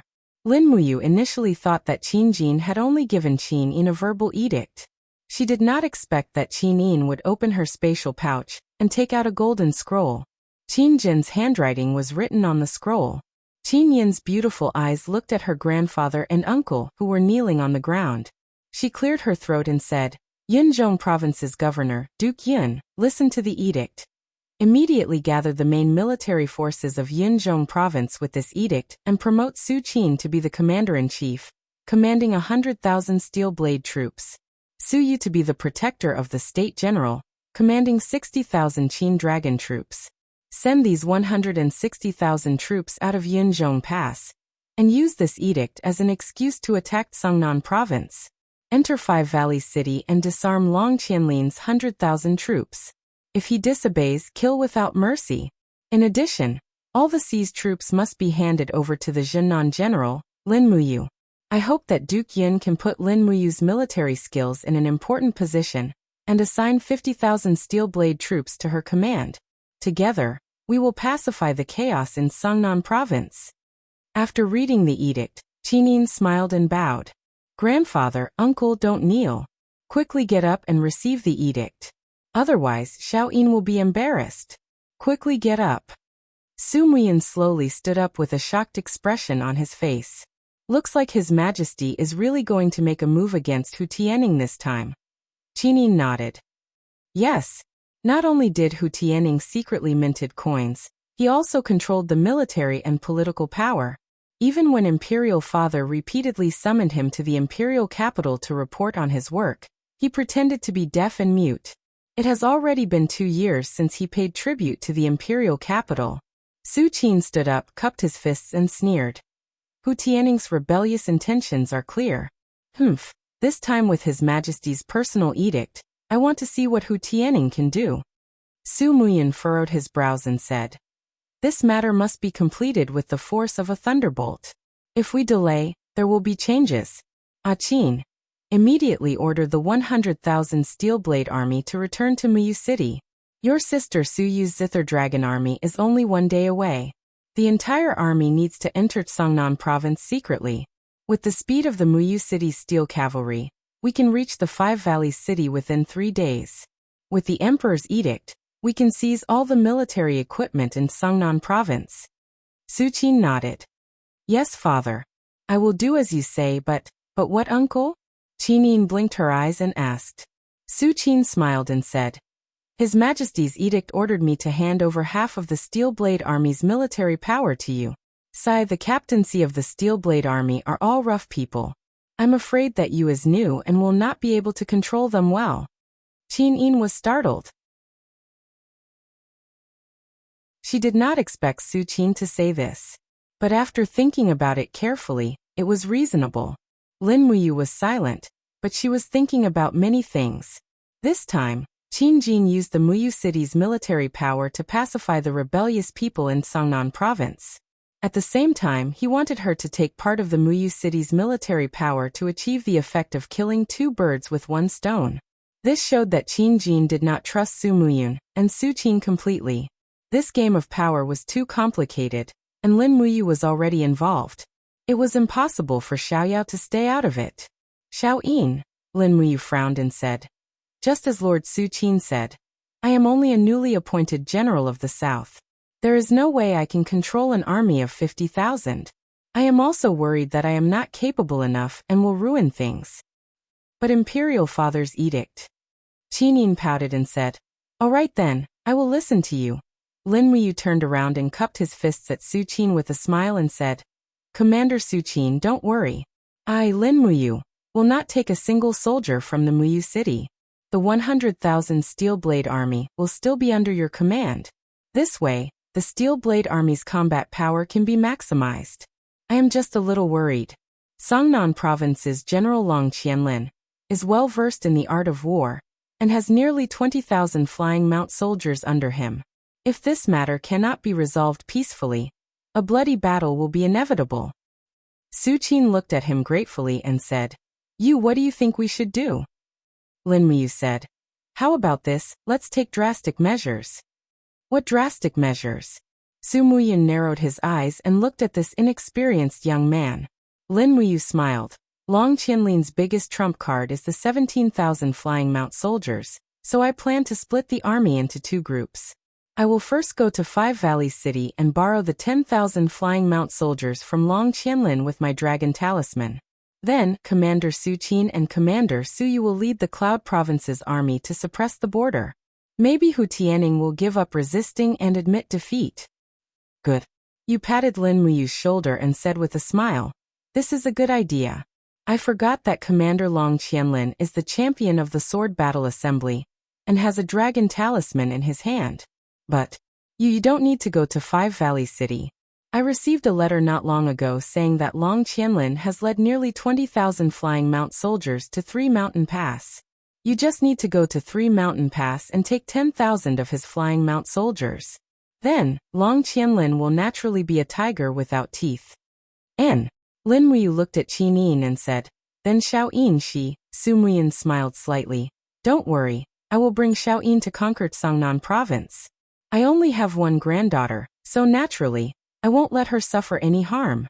You just go to Three Mountain Pass. By the way, going alone is a bit weak. How about this? Su Qin, pick 3,000 cavalry from the Iron Blade army, and let you bring them to Three Mountain Pass. This will ensure their safety along the way." "Yes, father." "Then it's decided. You will rest for the night, and set off tomorrow morning. Our army will also set off tomorrow. Let's meet at Five Valleys City. If we succeed, I will bring Xiao Yin Su Qin and Su Yu to the imperial capital to see His Majesty. It's been a long time since I've gone back to Lanyan City to visit my relatives." Qin Yin smiled faintly. "And let's do it this way." Late at night, the moon was bright and the stars were sparse. Green smoke lingered in the gilded incense burner, bringing with it a faint fragrance. The wing of the Duke's mansion in Muyu City was very exquisite and unusually spacious. Outside, there were 4 maids waiting to be summoned at any time. Lin Muyu sat on the side of the bed, slowly circulating the forging dragon bone remnant scroll to speed up the recovery of her injuries. Qin Yin sat not far away, holding a cup of hot tea and smiling as she breathed. "Big brother Yu." She suddenly looked at Lin Muyu. "What's wrong, Xiao Yin?" Lin Muyu smiled. Qin Yin pursed her red lips and softly said, "Father intended to let you lead the troops to gain experience. Why did you refuse Father's good intentions? Originally, if we had insisted a little, Uncle would have divided half of the troops for you to command. Uncle has been in control of the Iron Blade army for so many years. It's considered the most elite force in the entire continent. You actually didn't understand Father's painstaking efforts." Lin Muyu couldn't help but smile. She walked over and sat next to Qin Yin, saying, "It's not that I didn't understand, but I saw Commander Su Qin's performance. Your uncle is not that generous. The Iron Blade army is his flesh and blood. If you insist on cutting half of it, it's hard to guarantee that he won't be dissatisfied, right?" Qin Yin nodded lightly and smiled, saying, "What you said makes some sense. But this way, perhaps after Songnan province is recovered, the biggest beneficiaries will be uncle and grandfather. But that's fine too. We're a family after all." "Yes," Lin Muyu sighed. Qin Jin sent him to protect Qin Yin to Muyu City. This game of chess was a little big. He didn't know if his good intentions would achieve the desired results. Lin Muyu now admired this emperor more and more. Qin Jin was far from being as muddle-headed and incompetent as he looked on the surface. On the contrary, he was a schemer. In the main hall of the Duke's mansion, Su Qin knelt on the ground on one knee. His hand held the hilt of his sword and his expression was solemn. He said in a low voice, "Father, if I did something wrong, you can punish me directly." Su Muyun's expression was cold. He said lightly, "You know you did wrong." "I don't know." "You don't know?" Su Muyun's pair of turbid eyes suddenly shone brightly. He said, "His Majesty wants you to split half of the troops and let Lin Muyu command. You actually dared to shirk the responsibility. Do you know that you have committed the crime of deceiving the emperor? As long as Xiao Yin goes back and says a word in front of His Majesty, I'm afraid you can't be the great general anymore." Su Qin was startled. He suddenly broke out in a cold sweat. Then I have already done wrong. How should I remedy it? Father, please teach me." Su Muyun sighed and said, "Don't worry. You are Xiao Yin's uncle. Xiao Yin has also grown up and is sensible. She will naturally not do anything that is detrimental to you. As for that Lin Muyu, what's wrong with Lin Muyu? He knows how to read people's expressions at such a young age. Furthermore, I have observed him for a long time. I found that his breathing is very stable and his mood is not chaotic. Such a person will definitely be able to maintain his calm and composure in the face of great ups and downs. If the rumors are true, and he did not fall into a disadvantageous position when fighting against Long Qianlin on the Fire Axe Mountain, then such a person is really too terrifying. Su Qin raised his head and smiled. Father, you as His Majesty's godson and Xiao Yin's godson. The more skilled he is in both the pen and the sword, the more he will be able to protect the empire, right? Su Muyin couldn't help but laugh. He nodded and said noncommittally, perhaps you're right. Ah Qin, you should pay more attention to this Lin Muyu in the future. Once he has any rebellious thoughts, he will be the biggest threat to the empire. If you really find out that he has rebellious thoughts one day, remember father's words, kill him immediately without mercy. Yes, father, I will remember. And we will set off tomorrow. The cavalry will be in the front, and the infantry will bring up the rear.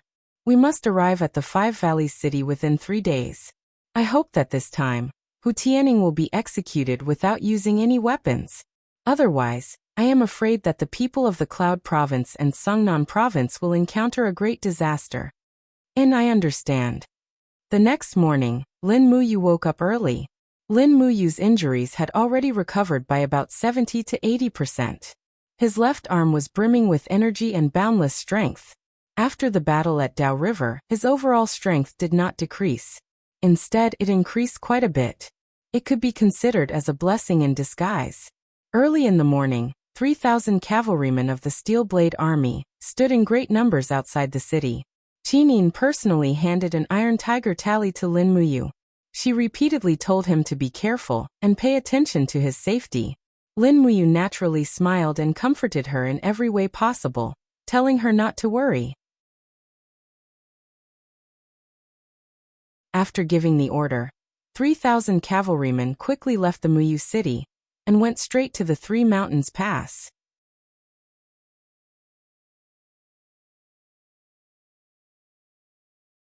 Chapter 235. After galloping along the ancient path for a day and a night, they could see the Three Mountain Pass in the distance at noon on the second day. General. A Chiliarch cupped his fists and said, the Three Mountain Pass is the transportation hub of the Yinzhong Commandery and the ancient path. It's easy to defend and hard to attack.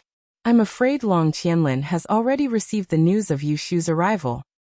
And follow me into the pass in a while. Yes. Another Chiliarch said worriedly. If Long Qianlin has any rebellious thoughts, General shouldn't enter the pass. It's too dangerous. How can General take the risk? Don't worry. Lin Muyu untied the dragon spirit sword on her back and held it in her hand. She smiled and said, you guys can camp outside the pass. I'll go in alone. Wait for me. No. I'll follow General into the pass.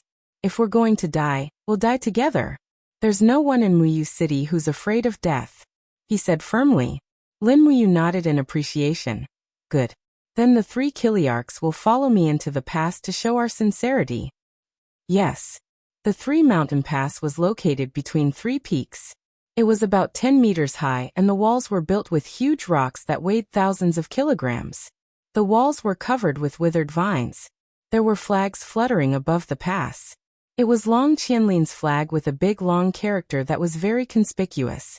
Lin Muyu slowly approached the city with the 3 senior generals and shouted from afar. General of the South, Lin Muyu, requests to see General Long Qianlin. Please open the gate for us. Creak. The drawbridge was lowered and the guards cupped their fists and said, General Long invites Sir to enter the pass for a chat. Many thanks. They rode their horses into the pass and found that the interior of the Three Mountain Pass was very spacious and well organized. More than 10,000 soldiers of the Flying Mount camp were stationed inside, and the shouts from the training ground were earth-shattering. In the depths of the camp, a row of cavalry galloped over. Long Qianlin was at the front in golden armor and holding a spear. He laughed and cupped his fists and said, Sir Lin Muyu, it's been a long time. I didn't expect you to come to the Three Mountain Pass. Are you looking for me to drink? Of course not. Lin Muyu looked at the situation inside the pass. The flying cavalry camp's supply troops were preparing their rations and weapons, and they were about to set off. He couldn't help but ask, Sir Long Qianlin, where are you planning to go after breaking camp? Long Qianlin looked calm and said with a smile, I heard that a group of bandits has been causing trouble in the villages and towns within the borders of Wugu City. Therefore, under the orders of the governor, I'm going to lead the Flying Mount Battalion back to Wugu City to eliminate the bandits. Oh, I see. Lin Muyu smiled faintly and said, but I also have urgent military news here. A group of wandering mercenaries are attacking the innocent people of Cloud Middle Commandery. I have been ordered by His Majesty to bring the Dragon Talisman to Sir Long Qianlin to borrow troops to eliminate the bandits. Borrowing soldiers from me? That's right. Can I lend you 10,000 fierce soldiers of the Flying Mount Battalion? Lin Muyu took out the Dragon Talisman. The exquisite commander's talisman glowed with a moving luster under the sunlight. This. Long Qianlin frowned and muttered to himself. After a long while he said, but I have been ordered by the governor to break camp and return to Wugu City as soon as possible.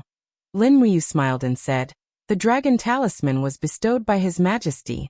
Sir Long Qianlin, may I ask, is the Flying Mount Battalion the Empire's army or the governor's army? Long Qianlin looked aghast and hurriedly cupped his fists respectfully and said, of course it's the Empire's army. Sir Lin Muyu, you're giving me too much credit. Lin Muyu raised her eyebrows and said with a smile, since that's the case, why aren't you willing to hand over the Flying Mount Battalion to me? Long Qianlin's expression was uncertain. He had already thought of many things. Lin Muyu urged her horse closer and said in a low voice, a great building is about to collapse. A wise man submits to circumstances. Could it be that Sir Long Qianlin is really willing to see these elite warriors of the Flying Mount Battalion become a pile of desolate bones under the rule of power? Long Qianlin gritted his teeth even more and confirmed his thoughts. He raised his head to look at Lin Muyu and asked, has His Majesty really made up his mind? Privately minting coins is a grave crime. Don't you understand? Sigh. Long Qianlin sighed. At the same time, his palm gently moved to the hilt of his sword. The group of Flying Mount Battalion guards at the side also looked fiercely at Lin Muyu and company. Lin Muyu couldn't help but laugh.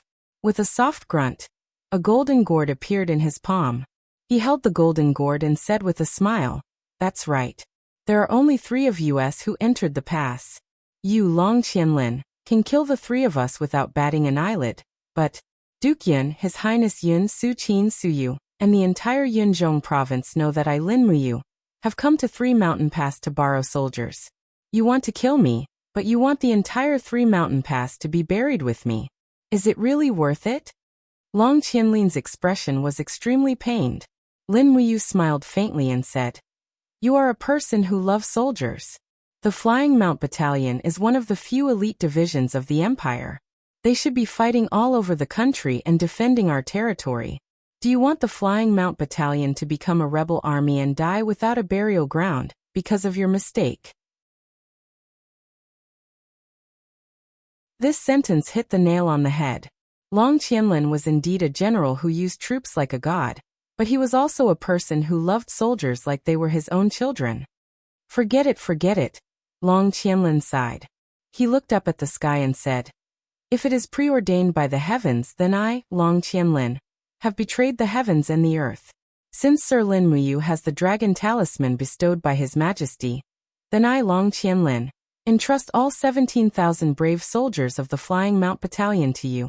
I hope you can treat these brave soldiers well. No matter how many unpardonable crimes the governor and I, Long Qianlin, have committed, these soldiers are innocent. They are all soldiers who are loyal to the Empire. I know. Lin Muyu looked at him deeply and said, I guarantee with my life that these 17,000 brave soldiers of the Flying Mount Battalion will be safe. All right, thank you very much, Long Qianlin shouted. All the cavalry commandants of the Flying Mount Battalion, come over here. The cavalry commandants of the Flying Mount Battalion were Kiliarchs, and were also the ones who had the most direct control over the military. Very soon, all 17 cavalry commandants gathered in front of them. Their war horses neighed as they looked at Long Qianlin solemnly. Long Qianlin reluctantly took out the tiger tally from his bosom, raised it high, and shouted word by word. Always remember, the Flying Mount Battalion is the army of the Empire. You and I are soldiers of the Empire. We will never betray the people or our homeland. From today onwards, the person you need to follow is Sir Lin Muyu and not me, Long Qianlin. Remember, don't seek revenge for me and don't resent anyone. Your mission is to protect the Empire's territory. Long Qianlin turned around and handed the tiger tally to Lin Muyu.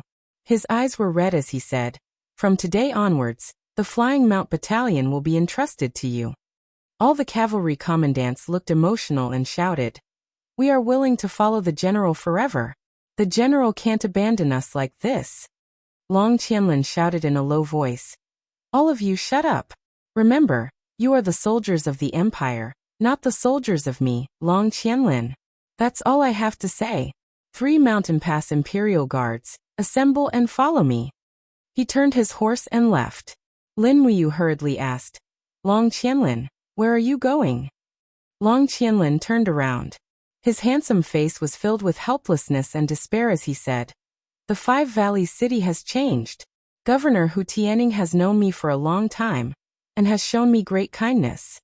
He has admonished me to the death and fought to the death. I want to return to the Five Valleys city and die in battle, as my final gratitude to the governor." "Are you going to rebel with Hu Tianning?" Lin Muyu shouted. "Do I have a choice?" Long Qianlin was furious. Lin Muyu raised the tiger tally and shouted, "Flying Mount Battalion, listen up. Take down Long Qianlin." Long Qianlin suddenly drew his sword and shouted, "I want to see who dares to stop me." "Long Qianlin." Lin Muyu raised her voice and said, "Perhaps Hu Tianning originally didn't want to resist the army of Muyu City, but your going is tantamount to giving him hope. Do you know that you are helping the evildoer? Do you know how many soldiers will die tragically in Five Valleys City? How many wives will lose their husbands? And how many children will lose their fathers for your insignificant gratitude?" Long Qianlin suddenly trembled. He was dressed in military attire, but tears were flowing down his face. He suddenly sheathed his sword and said, "Then I will go alone. If I have to die, I, Long Qianlin, will die alone. No one can stop me." With that, the warhorse raised its front hooves and flew out of 3 Mountain Pass. Looking at Long Qianlin's back, Lin Muyu's expression was a little lonely. She frowned and said, "All commandants gather. Prepare to assemble the troops and follow me out of the pass." The commandants were dumbfounded. With Long Qianlin gone, Lin Muyu had become the highest-ranking person here. They were stunned for a moment. Then they all crossed their right hands in front of their chest and saluted. "Yes, my lord." In the afternoon, the 17,000 Flying Mount Battalion soldiers and the 3,000 cavalry of Muyu City gathered together. The military might was greatly boosted, and they now had an army of 20,000. Lin Muyu did not lead this group to Five Valleys City. Instead, he took them straight to Silver Fir City. Silver Fir City was not far from Five Valleys City, and it would allow the Flying Mount Battalion to avoid the chaos of war. At the same time, it could sit between Five Valleys City and Lanyan City. In any case, this Flying Mount Battalion could not be handed over to Su Muyun and Su Qin. They arrived at Silver Fir City in the evening and set up camp outside the city.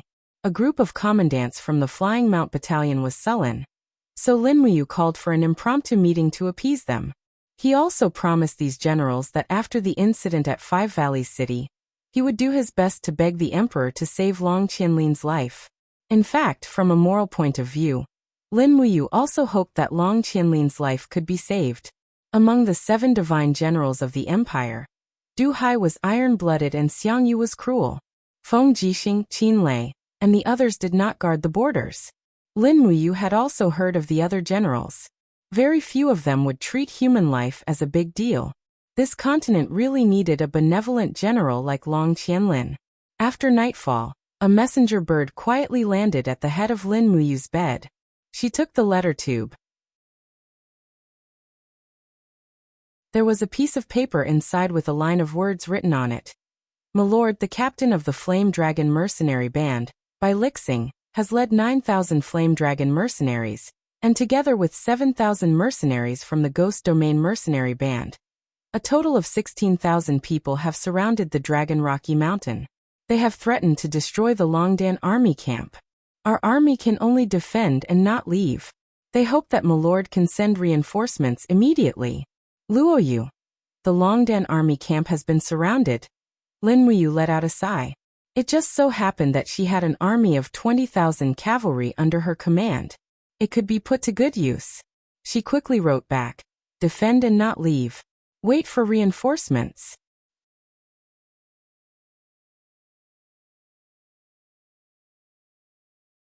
Chapter 236. On Dragon Rocky Mountain, the flames of war spread. The foot of the mountain was surrounded, and all kinds of flags were fluttering. The Flame Dragon Mercenary Corps and the Ghost Mercenary Corps were the two largest unregistered wandering mercenary corps in the North Ridge province. They were also known as the two largest rogue corps in the capital. In their eyes, there was no law at all. The only rule was the survival of the fittest. Moreover, the power of these mercenary corps was so strong that the local army of the Qin Empire could do nothing to them. They just let them fight and annex each other.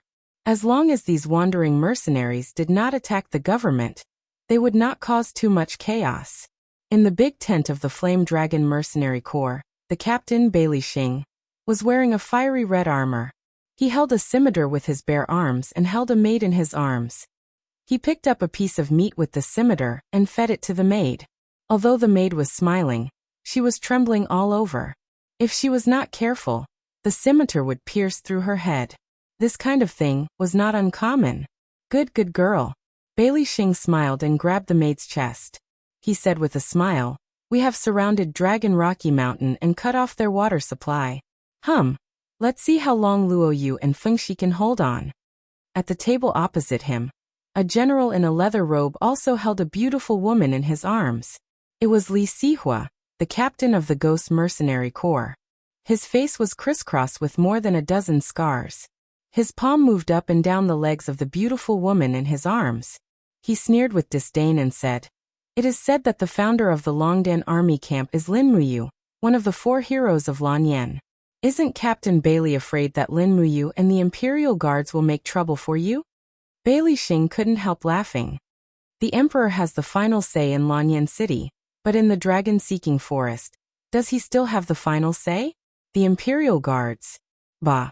The Imperial Guards are nothing in the dragon-seeking forest. I have killed so many people, but I have never killed an Imperial Guard. If Lin Muyu really dares to come, I will not let him leave. Brother Li Sihua, are you afraid? Li Sihua raised his eyebrows and said with a smile, what am I afraid of? We have a total of 16,000 soldiers. How many people are there on Dragon Cliff? As long as we destroy the Longdan army camp, I'll say it first, all of their warhorses and weapons will belong to our Ghost Domain mercenary group. Bai Lixing nodded. Got it. You're really troublesome. You can have it, but this mountain and the prisoners of war in the Longdan army camp will all belong to me. What do you think? Great. Let's destroy the Longdan army camp first, then the Tyrant Blade mercenary group, and then the Sacred Flame mercenary group. Then, no one in the North Ridge province will dare to challenge us. Ha, let's drink. Let's drink and wait for Luoyu to come down the mountain and surrender. Yes, haha. Just as the two of them were happily drinking, a mercenary suddenly opened the tent flap and walked in. He knelt down nervously and said, Captain, something bad has happened. Why are you in such a hurry? You're ruining my mood. Bai Lixing raised his eyebrows. Captain, the scouts have reported that about 20,000 soldiers of the Empire, carrying the flag of the Flying Mount Camp, are charging in the direction of Dragon Cliff Mountain. They're less than 5 kilometers away from here. They'll arrive in 10 minutes. What? Bai Lixing couldn't sit still. He pushed away the maid in his arms, stood up and shouted. How is that possible? Isn't the Flying Mount Camp stationed in Songnan Province? What are they doing in the North Ridge Province? Besides, we pay tribute to that old fox Hu Tianning every year. What does he mean by doing this? The messenger trembled and said, Captain, the person leading the Flying Mount Camp isn't Long Qianlin. If it's not Long Qianlin, who else can it be?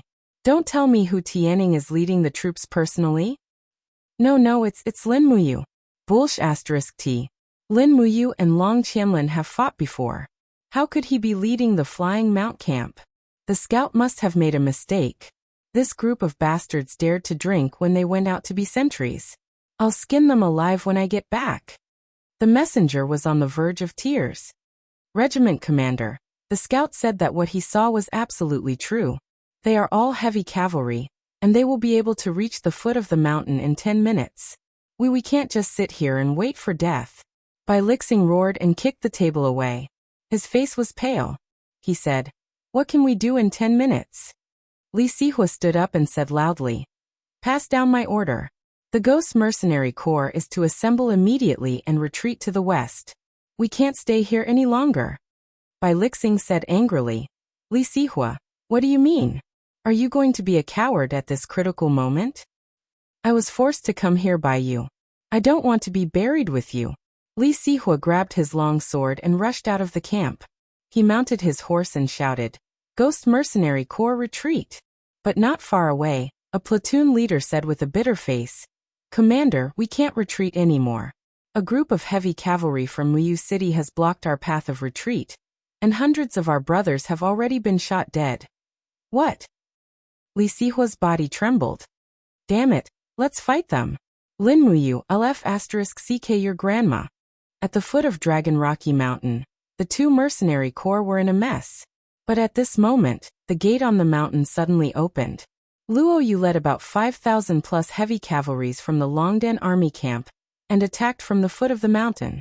From the east, west, and south, the rumbling of war drums could be heard. The Empire's military flags were fluttering in the wind. Numerous elite cavalries had already surrounded them. Most of the mercenary groups were infantrymen. How could they escape? Even if they tried to escape, they would only become the target of the cavalry's attacks. Bai Lixing and Li Sihua were not stupid.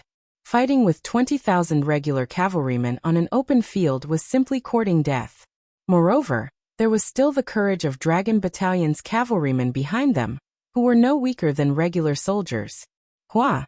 A white flag was raised in Bai Lixing's hand. With an ashen face he said loudly, "Fiery Dragon. Fiery Dragon Mercenary Corps is willing to surrender, willing to surrender. We surrender, please spare our lives." Amidst the clanking sounds, 16,000 people from the two mercenary corps actually surrendered without a fight. Their weapons were thrown on the ground. The mercenaries were so scared by the regular soldiers that their faces turned pale. They knelt on the ground and didn't even dare to breathe loudly. Lin Muyu rode out of the crowd with a few captain cavalry. She couldn't help but laugh secretly. What a motley crew. With this kind of combat power, they actually dare to occupy the mountain and call themselves kings. It's ridiculous. One of the captain cavalry laughed and said, "General, they must have been frightened by the reputation of the Flying Mount camp." Another commandant wiped the bloodstains off his saber and said with a smile, "I don't think so. They must have been scared out of their wits by the hundreds of people we killed earlier. We killed hundreds of them, but we didn't even lose 10 of our own men." Lin Muyu rode over and looked at Li Sihua and Bai Lixing. She asked, "You two are the commanders of the Fiery Dragon Mercenary Corps and the Ghost Hunter Mercenary Corps?" "Yes." Bai Lixing knelt on the ground and kowtowed repeatedly. "I'm Bai Lixing, the commander of the Fiery Dragon Mercenary Corps. I'm willing to lead my 9,000 brothers to surrender to the Longdan army camp. Please accept us. I heard that the Longdan army camp has the positions of commander, deputy commander, dragon commander, and tiger commander. I, Bai Lixing, only want to be a dragon commander." Lin Muyu looked at him disdainfully and said with a faint smile, "But the Longdan army camp only wants dragons, not dogs. Commander Bai Lixing, how many bad things have you done? Do you still want to join the Longdan army camp?" Bai Lixing hurriedly said, "I didn't do that. Don't listen to other people's nonsense." At this moment, Luo Yu and Fengxi rushed over. After cupping their fists, Luo Yu sneered and said, "My lady, this Bai Lixing has been tyrannical in his area of influence for so many years. He is known as a local tiger. It is said that he has 52 concubines, and his hands are full of blood debts. A month ago, they slaughtered a village in Linzhong Commandery. That night, Bai Lixing killed 17 people with one saber." "I see. Lin Muyu turned over and got off the horse. She raised her hand and pulled out the dragon spirit sword. She smiled at Bai Lixing and said, "Turn your head away. It's better if you don't see this kind of scene." Bai Lixing trembled all over. He raised his head and said, "My lady, you want to kill me?" "Yes." "You want to kill me?" Bai Lixing suddenly revealed his fierceness. He grabbed the scimitar and rushed over. However, Lin Muyu's speed was faster. She gently swung her left arm, and a faint golden dragon coiled around it. The blow directly hit Bai Lixing's back. Suddenly, Bai Lixing spat out a mouthful of blood and knelt on the ground again. He didn't have any strength to fight back. Swoosh! The blade swept past and a head rolled out. Bai Lixing had been decapitated cleanly. A group of Flying Mount Battalion's commandants were stunned. They could see that Bai Lixing's strength was not bad. He was already at the third firmament of the Earth realm. However, such a strong man didn't even last one round under Lin Muyu's sword. In an instant, they were in awe. Lin Muyu, one of the 4 heroes of Lanyan, wasn't as gentle as she looked. Once she became ruthless, she wasn't inferior to Long Qianlin, behead Li Sihua of the Ghost Domain mercenary group. Lin Muyu's voice was very calm. She said, "Let these mercenaries identify each other. Behead all those who have killed civilians. The rest who are willing to stay in the Longdan army camp can stay. Those who are unwilling can be dismissed. From now on, the Flame Dragon mercenary group and the Ghost Domain mercenary group will no longer exist in this world." Luo Yu smiled slightly. "Yes, my lady." Fengxi led everyone to do as she said. At this time, a Flying Mount Battalion's commandant walked forward and whispered, "General, isn't it a little too cruel?" Lin Muyu didn't deny it. She said, "Yes, but so what? A life for a life. This is my rule." My lady is wise. In just half a day, 2 mercenary groups ranked 6th and 8th among the top 10 mercenary groups in Northridge Province disappeared. More than 500 people were executed on the spot, more than 11,000 people were dismissed, and more than 4,000 people were selected to join the Longdan army camp. At this point, the Longdan army camp had nearly 14,000 soldiers. It had become the most powerful mercenary group in Northridge Province. Moreover, it had a registered identity and was in existence that complied with the Empire's laws. While Luo Yu and the others were arranging people to bury the corpses, Lin Muyu had already mounted her horse. She ordered, "Flying Mount Battalion, return to Silver Fir City." The majestic heavy cavalry left Dragon Rocky Mountain in the blink of an eye. Perhaps there were more important things waiting for them.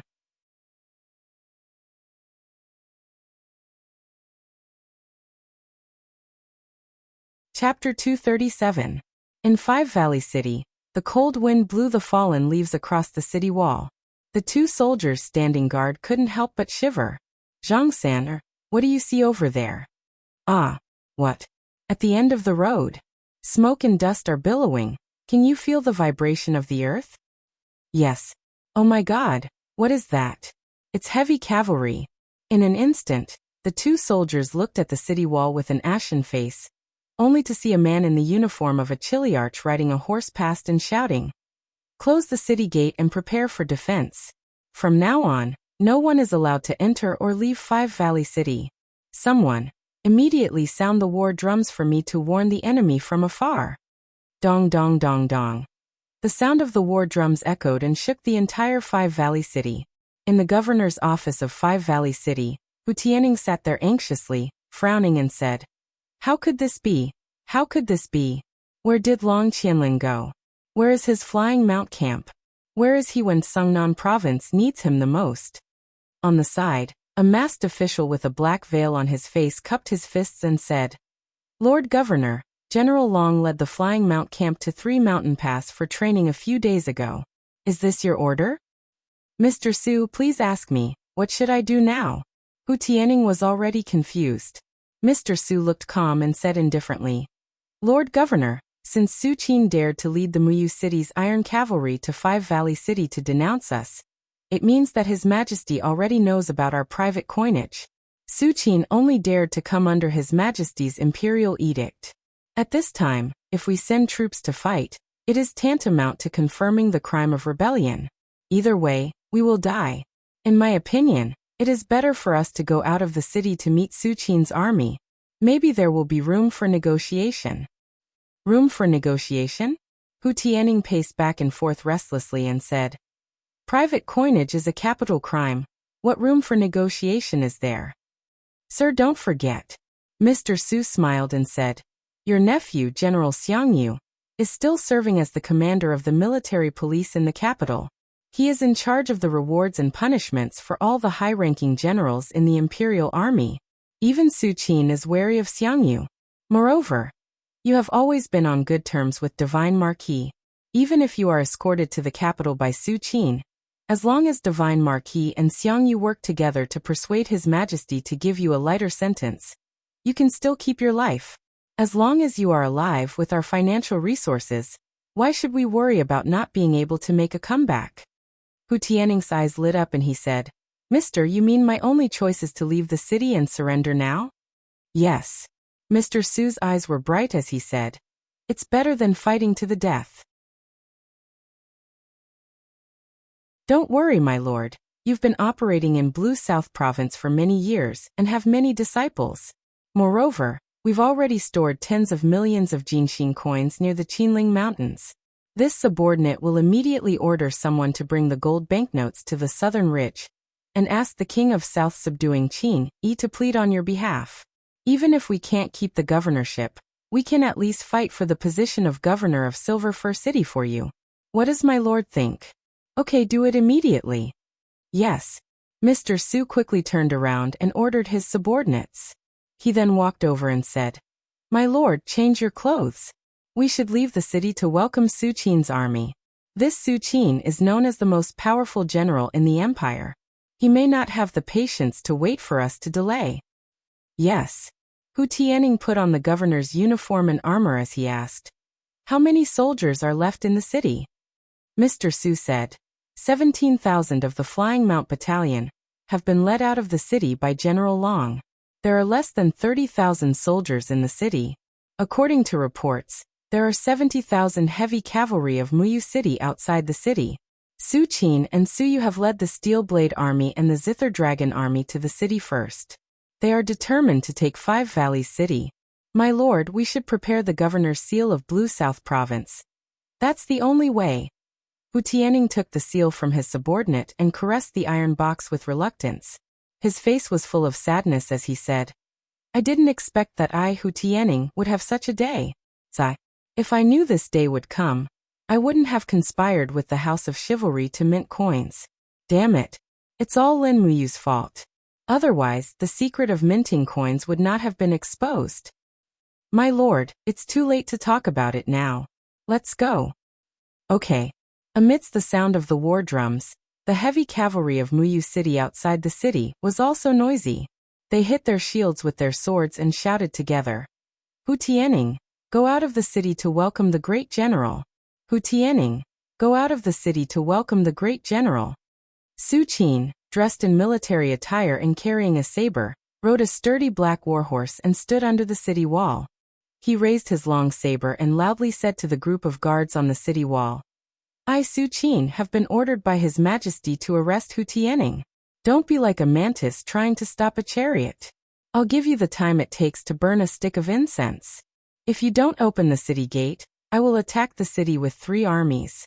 I want to see whether the walls of the Five Valleys City are thicker, or the spears of my Iron Blade Army are sharper. The guard on the city wall cupped his fists and said, Great General, this must be a misunderstanding. My lord has always been doing his duty.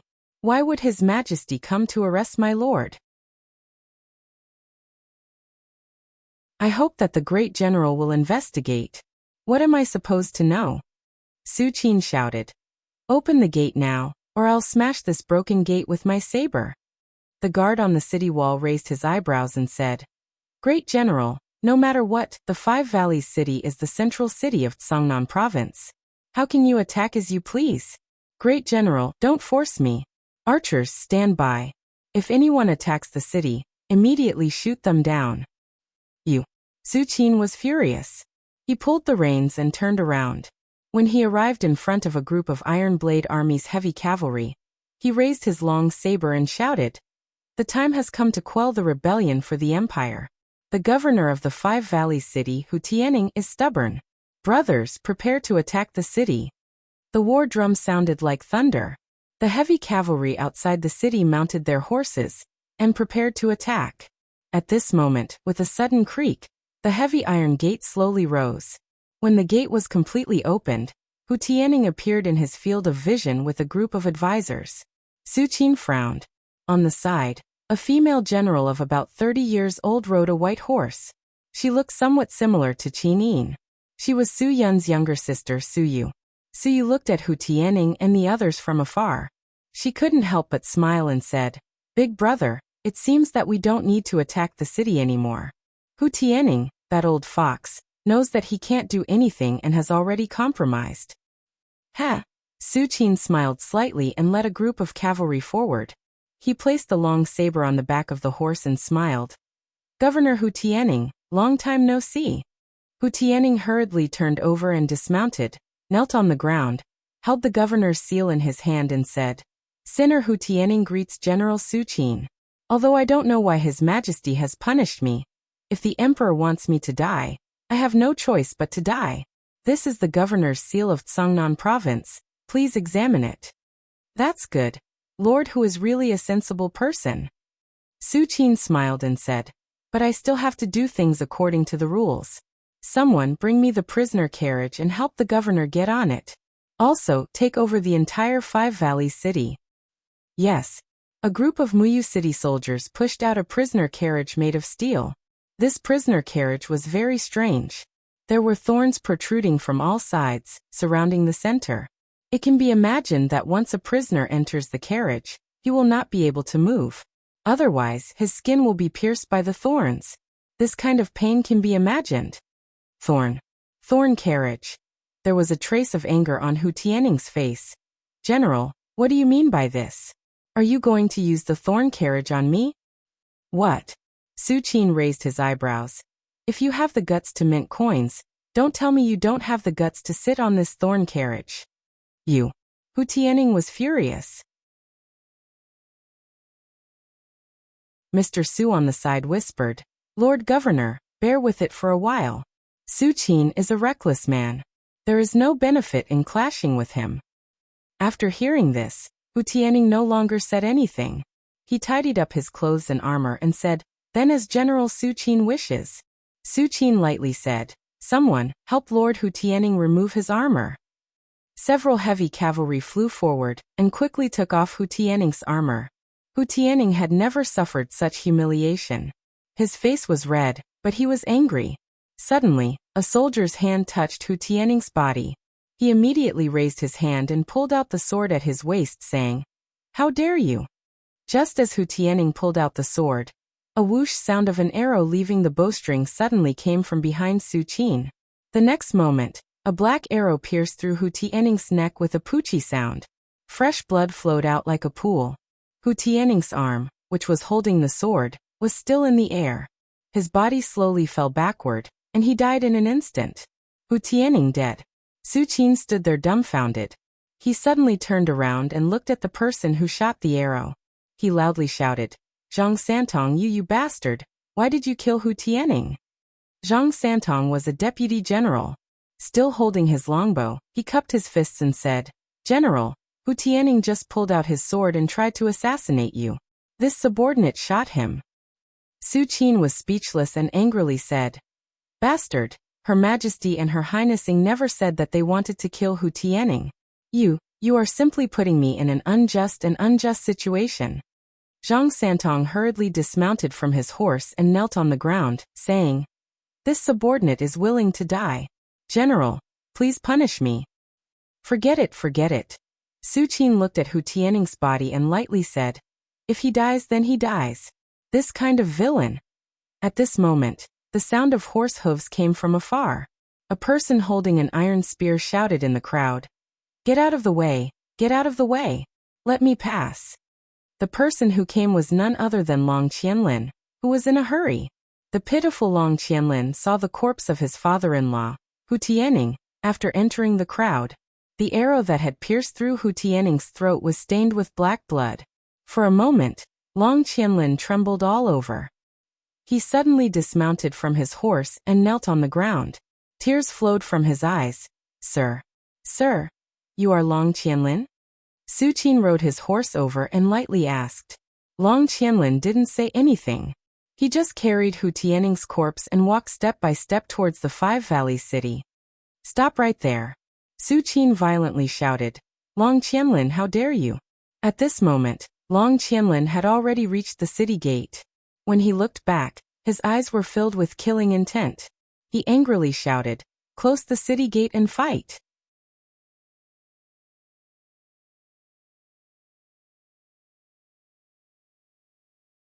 Chapter 238. Bang! The heavy iron gate slammed down. Long Qianlin handed Hu Tianing's corpse to a deputy general. Then he carried his spear and rushed up the city wall. He shouted, I Long Qianlin have returned. Close the city gates and prepare for battle. Archers, get ready, throw stones and roll logs. In terms of prestige in the Five Valleys City Army, Long Qianlin was absolutely second to none. A group of soldiers who were in a trance immediately became spirited after Long Qianlin arrived.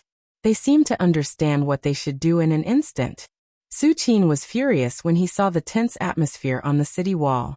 He pointed his long saber at the city wall and shouted, Long Qianlin, Hu Tianing's death was just an accident. Don't be stubborn, or you'll be the one to regret it. Long Qianlin proudly looked at the city wall. The governor's death was an accident? Ha ha ha. What a big joke. Then today I want you, Su Qin, to die under the Five Valleys city. Consider it an accident. How dare you? Su Qin shouted. 3 armies attacked the city. The heavy cavalry dismounted one after another, raised their shields and rushed to the city wall. Because they came in a hurry, they did not prepare any siege equipment at all. Only a simple battering ram, protected by a group of heavy cavalry, rushed to the city gate. Release the arrows. Long Qianlin quickly ordered from the city wall. For a time, arrows fell like rain. Although most of the heavy cavalry's bodies were protected by armor, after all, their necks, faces, and other positions could not be protected. In an instant, hundreds of people were killed. In addition, huge stones fell from the city wall, smashing the soldiers into a pile of minced meat. In an instant, Su Qin was furious. Big brother. Su'er frowned slightly and said, At first, we did not think of attacking the city, so the heavy cavalry came to the city. But now it has become a siege. In my opinion, we should wait for father's army to arrive. They brought ladders, catapults, and other equipment. Otherwise, if we attack the city like this, it is tantamount to sending the heavy cavalry to their deaths. Su Qin clenched his fists and said angrily, That damn Long Qianlin, I will definitely tear him to pieces. Retreat. But just as the heavy cavalry of Muyu City retreated, Long Qianlin raised his hand with a murderous look on his face and said, Men, prepare the spear and shield formation. Let's give these northern boars a taste of our power. The city gate opened, and about 1,000 plus soldiers of the Five Valleys city came out of the city. They were all soldiers armed with spears and heavy shields. These soldiers were carefully selected. Each of them was very strong and had amazing arm strength. The 1,000 plus people lined up in 10 buckets at the foot of the city. They were shouting, provoking and ridiculing Su Qin in the distance. Bastard! Su Qin waved his long blade, and more than 2,000 heavy cavalry rushed over. The heavy cavalry of Muyu City were all carrying javelins. Before they got close, they threw a round of javelins. But after Long Qianlin, who was on the city wall, shouted, Gather! The soldiers of the spear and shield formation assembled their shields like an iron wall. The javelins were deflected with a ding-dang-dang-dang sound, unable to hurt them at all. When the heavy cavalry was in close combat, Long Qianlin shouted, Open! In an instant, the shields separated as if they were decomposing. An iron spear quickly penetrated through the gaps of the shields and pierced the war horses. At the same time, the round bucket formation rotated rapidly, diffusing the impact of the cavalry. Like a meat grinder, the heavy cavalry of Muyu City were turned into a pile of flesh and blood. Blood quickly spread under the city wall. Archers, aim and shoot. Long Qianlin continued to order. The soldiers with superb archery skills on the city wall began to shoot one by one. In the blink of an eye, another batch of heavy cavalry of Muyu City fell. The war horses neighed incessantly. In less than 10 minutes, less than 500 of the 2,000 heavy cavalry were left, while the spear and shield formation of Five Valleys City had lost less than 100 people. Suyu couldn't stand it anymore and said, "Big brother, we can't fight like this, let the soldiers come back." Su Qin gritted his teeth, clenched his fists and said, "Come back." Su Qin was filled with hatred as he gazed at this city that was famous for its 5 grains and fisheries, and he said, "I swear that I'll definitely raze this city to the ground. Long Qianlin, you bastard. I'll fucking tear you apart." In the blink of an eye, night fell. Outside the city, the 70,000 soldiers of Muyu City set up camp. The lights connected for nearly 10 miles, but the city was no longer as quiet as before. Even the people were helping to carry stones, rolling logs, and so on to protect the city. Long Qianlin's face was pale. He carried his spear and walked step by step on the stone steps of the city wall. Mr. Su walked beside him and said, "General Long, the governor's body. Let's go out of the city and bury him." Long Qianlin frowned and asked, "What's the situation at the south gate of Five Valleys City?" "They have sent about 10,000 people to guard it. They can't break through for the time being." "I see." Long Qianlin looked up at the sky and said, "Tonight is cloudy, the stars and moon are dim. Prepare to attack Su Qin's camp at night." "Attack at night?" Mr. Su was startled. Although Su Qin is reckless, he is also a man who has been in the army for a long time. It is impossible for him not to guess that we will attack his camp at night. Long Qianlin smiled faintly and said, "Yes. I also know that, but we have no other choice. Tonight, at midnight, I will personally lead 5,000 cavalrymen out of the city for a night raid and attack Su Qin's main camp." "Mr. Su, half an hour after I leave the city for the night raid, you will open the 5 southern gates and lead the remaining people out of the city to break out of the encirclement. Take all the family members with you. I will entrust Xiaoyan to Mr.'s care." "General," Mr. Su said with a trembling voice, Where can we go after we break through? This whole world belongs to the Emperor. Where else can we go after committing such a rebellious act?" Long Qianlin took a deep breath. "Although the land of the northern ridge is vast, there is no place for us to stand. Let's go to the Lingnan. The 4 provinces south of the Qinling Mountains can be our hiding place. By the way, let's go to the Mingshan province, Yu City near Shangyang City. My cousin Lin Yu is in Yu City. If we go to him, I believe the Empire will not chase us there." "General Lin Yu?" Mr. Su was speechless.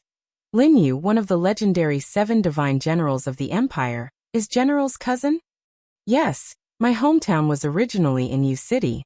Go, Mr. Su, go and prepare. We don't have much time.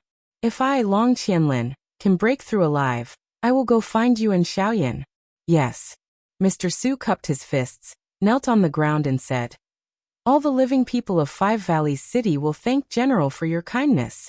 That Su Qin is reckless and cruel. He has been continuously defeated by General. Once the city is breached, he will definitely slaughter everyone." "Yes." Late at night, several gates of the north gate of Five Valleys City opened quietly. More than 5,000 cavalrymen, their hooves wrapped in cloth, quickly left the city and went straight to Su Qin's camp in the distance. Long Qianlin held his iron spear, his face was resolute. He desperately whipped his warhorse, as if he wanted to turn into a gust of wind and blow away the Muyu City army in front of him. Boom! Suddenly, there was a collapse in front of them. Dozens of cavalrymen fell into the pit. The other side was already prepared. "Continue to charge, don't stop," Long Qianlin ordered loudly. "Front, both flanks, cover with shields, be careful of their bows and arrows." Sure enough, as he expected, countless arrows flew out from both sides of the jungle and bounced off the shields.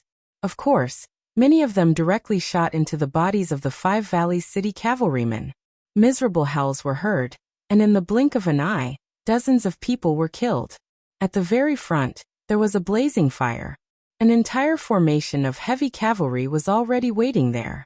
Su Qin held the long saber and the reins, his face full of killing intent. Don't even think about leaving this place alive today. Kill. Long Qianlin led the crowd and rushed over without saying a word. In an instant, the cavalry of both sides collided and fought. Long Qianlin urged his horse to gallop.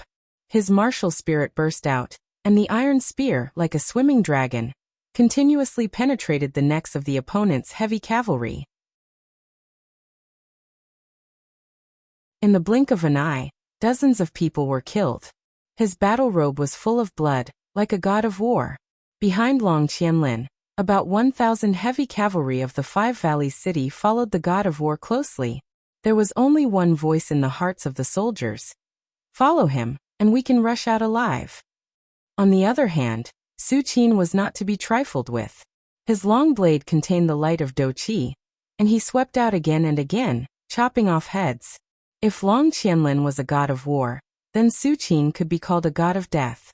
Moreover, the number of heavy cavalry of the Iron Blade army far exceeded the opponent. Su Qin constantly ordered the division tactics, and soon the 5,000 people brought by Long Qianlin were divided into 7 or 8 pieces, and were digested little by little. In the middle of the night, the sounds of fighting soared to the sky, like the wailing of ghosts and the howling of gods. Screams were everywhere in the jungle, and broken limbs fell on the grass. Life faded away with the wind. Almost everyone's eyes were bloodshot, especially Long Qianlin. He led more than 1,000 heavy cavalry to repeatedly clash, as if he was entering an uninhabited land. Even in the face of opponents several times his own, he still fearlessly rushed over, as if he was born to kill. The more he fought, the fewer people there were, but more and more people died under Long Qianlin's spear. While charging, Long Qianlin calculated the time. Not long after, the spearhead suddenly shook and drilled into the mouth of a heavy cavalry of Muyu City. After a spray of blood, he shouted, "Follow me, break out of the encirclement." However, there were only more than 300 people left. Not long after the charge, a strong enemy appeared in front of them. It was the heavy cavalry of the Zither Dragon army led by Su Yu. Kill. Long Qianlin rushed over without fear, and his spear was sent out like a dragon. Dang! It was shaken away by Su Yu's sword. But he did not stop. He raised his spear horizontally and gently pushed it back, hitting the back of Su Yu's waist. In the game on the battlefield, Long Qianlin's ability seemed to be firmly above Su Qin and Su Yu. At this time, at the south gate of Five Valley City, flames soared to the sky. Nearly 30,000 Five Valley City soldiers forcibly broke through, but they were wantonly killed by more than 10,000 heavy cavalry of Muyu City. It was as if the heavens and earth were moved. Soon after, snowflakes fell on the already cold corpses, not melting. Achoo! In the flying mount camp of Kathaya City, under the candlelight, Lin Muyu, who was studying the 7 volumes of victorious tactics passed down by Xiang Wentian, suddenly shivered.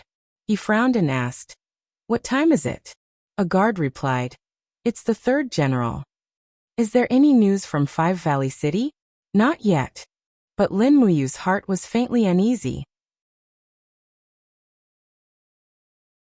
He put down the military book and looked up. Pass down the order. The 3 armies immediately set out and rushed to Five Valley City overnight. It should be now. Yes, General.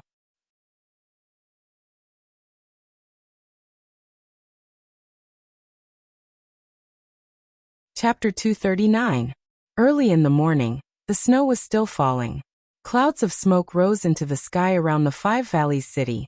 Corpses could be seen everywhere. All the civilians in the city did not dare to leave the city. Outside the north gate, a group of exhausted cavalrymen were dragging the corpses. According to the rules of the empire, the soldiers who died in battle were not qualified to be buried in their hometown. It was the same for the generals who were below the rank of centurion. All of them were buried on the spot to avoid the stench of the corpses. As if smelling the scent of blood, some wild dogs came out of the jungle to the north of the Five Valleys city, devouring the corpses everywhere. Even some young wolves appeared in groups, tearing the corpses of the dead soldiers. The scene looked a little unbearable to watch. After people died, there was no distinction. Whether it was the people of the Five Valleys city or the people of the Muyu city, their corpses had become the prey of wild beasts. Tuk tuk tuk. Su Qin's face was ashen. He let the snow fall on his shoulders and head. He looked at the tragic scene on the battlefield and said, "How many of them escaped?" Deputy General Zhang Santong cupped his fists and said, "Reporting to General, less than 20. Did you find Long Qianlin's body?" "No. Bastard." Su Qin punched the saddle and said, "We had 70,000 men surrounding the city and Long Qianlin escaped.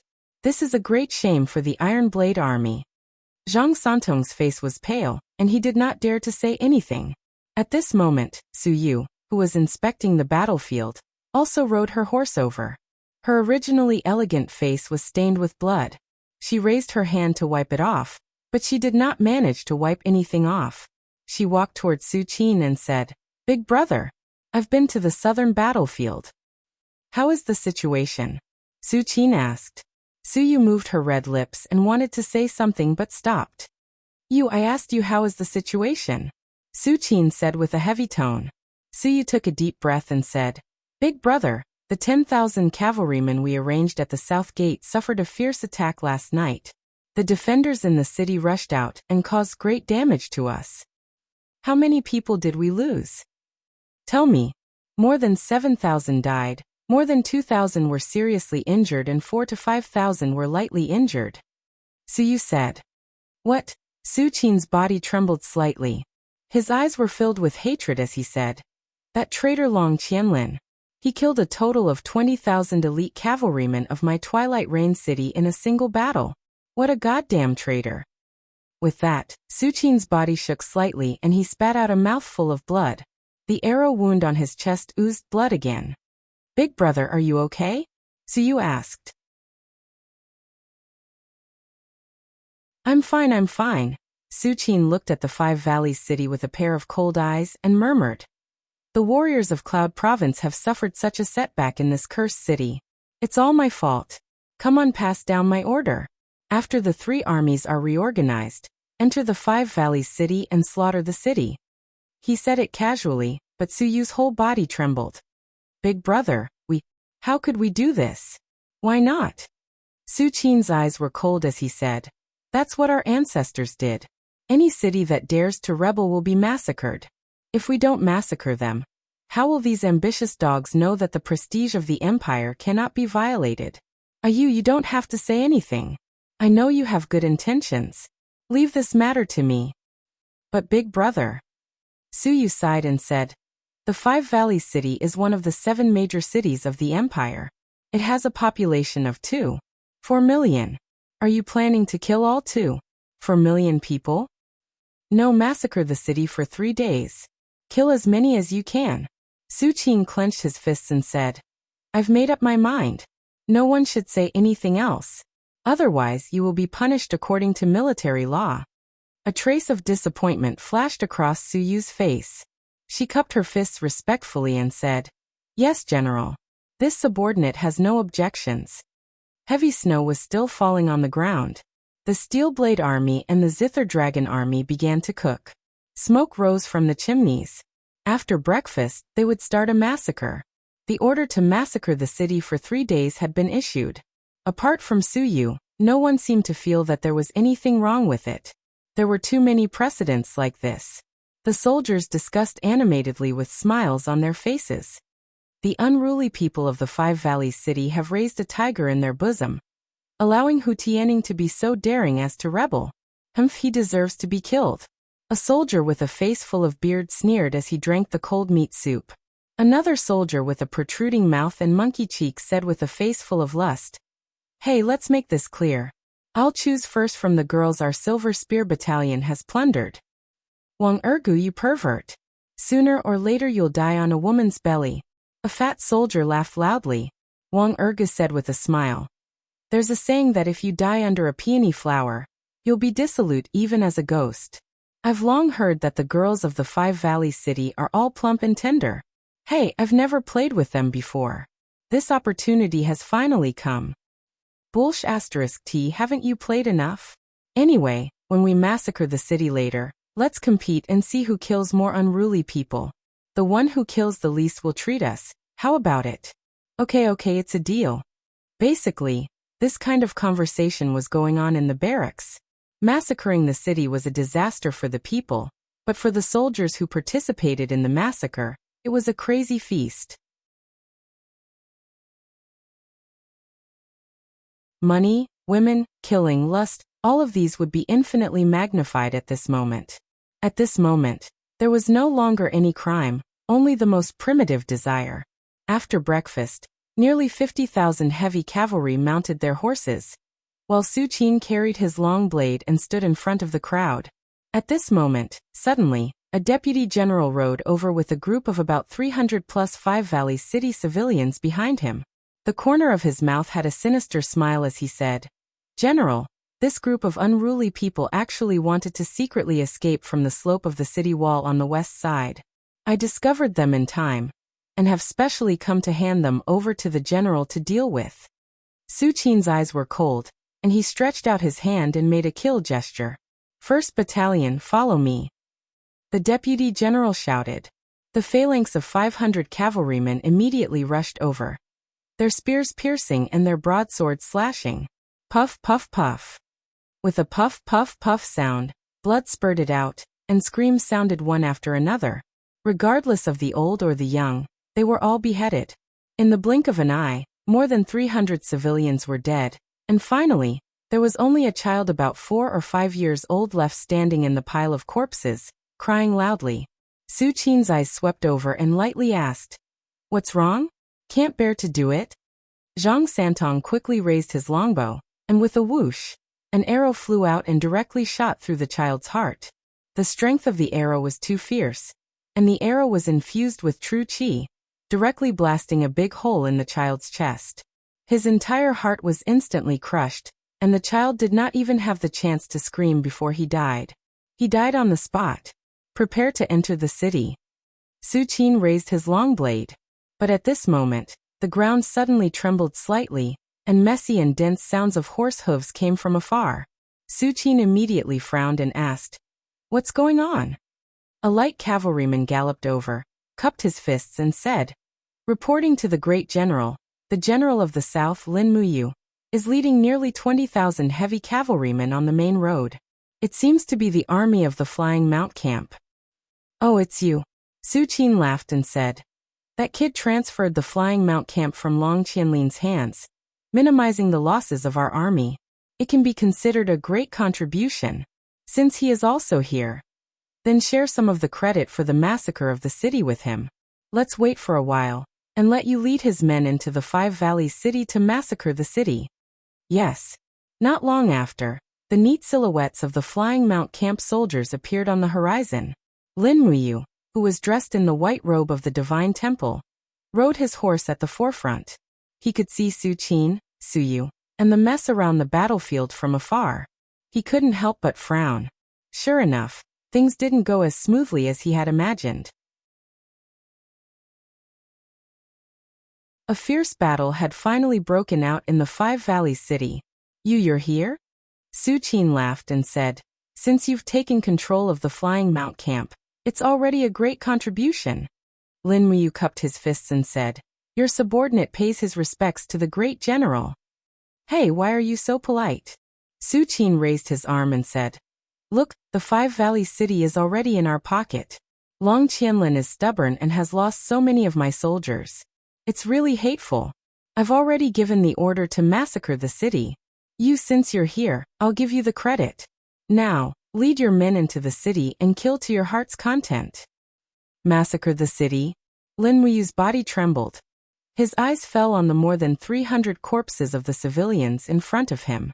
His heart was in turmoil. He turned to look at Su Qin and murmured, "General Su Qin, these civilians were killed by you?" "Yes, they tried to escape in vain. They only have themselves to blame." "Is that so?" Lin Muyu desperately suppressed his anger. He cupped his fists and said, "General, I think that since we've taken the city, we've already completed His Majesty's edict. There's no need to kill civilians anymore." "What did you say?" Su Qin was stunned. "These civilians and the traitors killed 20,000 of my Twilight Rain City's warriors. You're asking me not to massacre the city?" "Yes." Lin Muyu looked at him with a resolute gaze. Then, she pointed behind her and said, There are 17,000 people from the Flying Mount Battalion behind me. Most of them are from Wugu City. Are you going to ask them to kill their own people? General, Hu Tianing's rebellion has nothing to do with these civilians. They're innocent. Enough, Lin Muyu. Su Qin suddenly said sternly. I didn't bother with you because you're the emperor's adopted son. But you dare to pester me like this? Get out of my way. I, Su Qin, will massacre the entire Five Valleys city. Lin Muyu was startled. He suddenly laughed at himself and pointed at the steel blade army behind Su Qin. He said loudly, You're all soldiers of the empire. You're all familiar with the family's teachings. Tell me, as a soldier, isn't it your duty to guard the land and protect your own people? If you massacre the entire city, what qualifications do you have to wear the purple Yinhua emblem? Lin Muyu, how dare you? Su Qin said angrily. Su'er rode forward and said, You. Enough, don't say any more. Lin Muyu smiled faintly and waved his hand. He shouted, Flying Mount Camp, enter the city and defend it. Whoever dares to kill the people of the Five Valleys city will be our enemy. Kill without mercy. You're tuning in to the Li Mei's Sword of Destiny YouTube channel. We're so grateful for your support, and don't forget to subscribe to join us on this incredible journey through captivating stories. Your generosity through donations truly makes a world of difference, as it's the primary source of revenue that allows me to expand and enhance this channel for you. Thank you from the bottom of my heart for being a part of this adventure.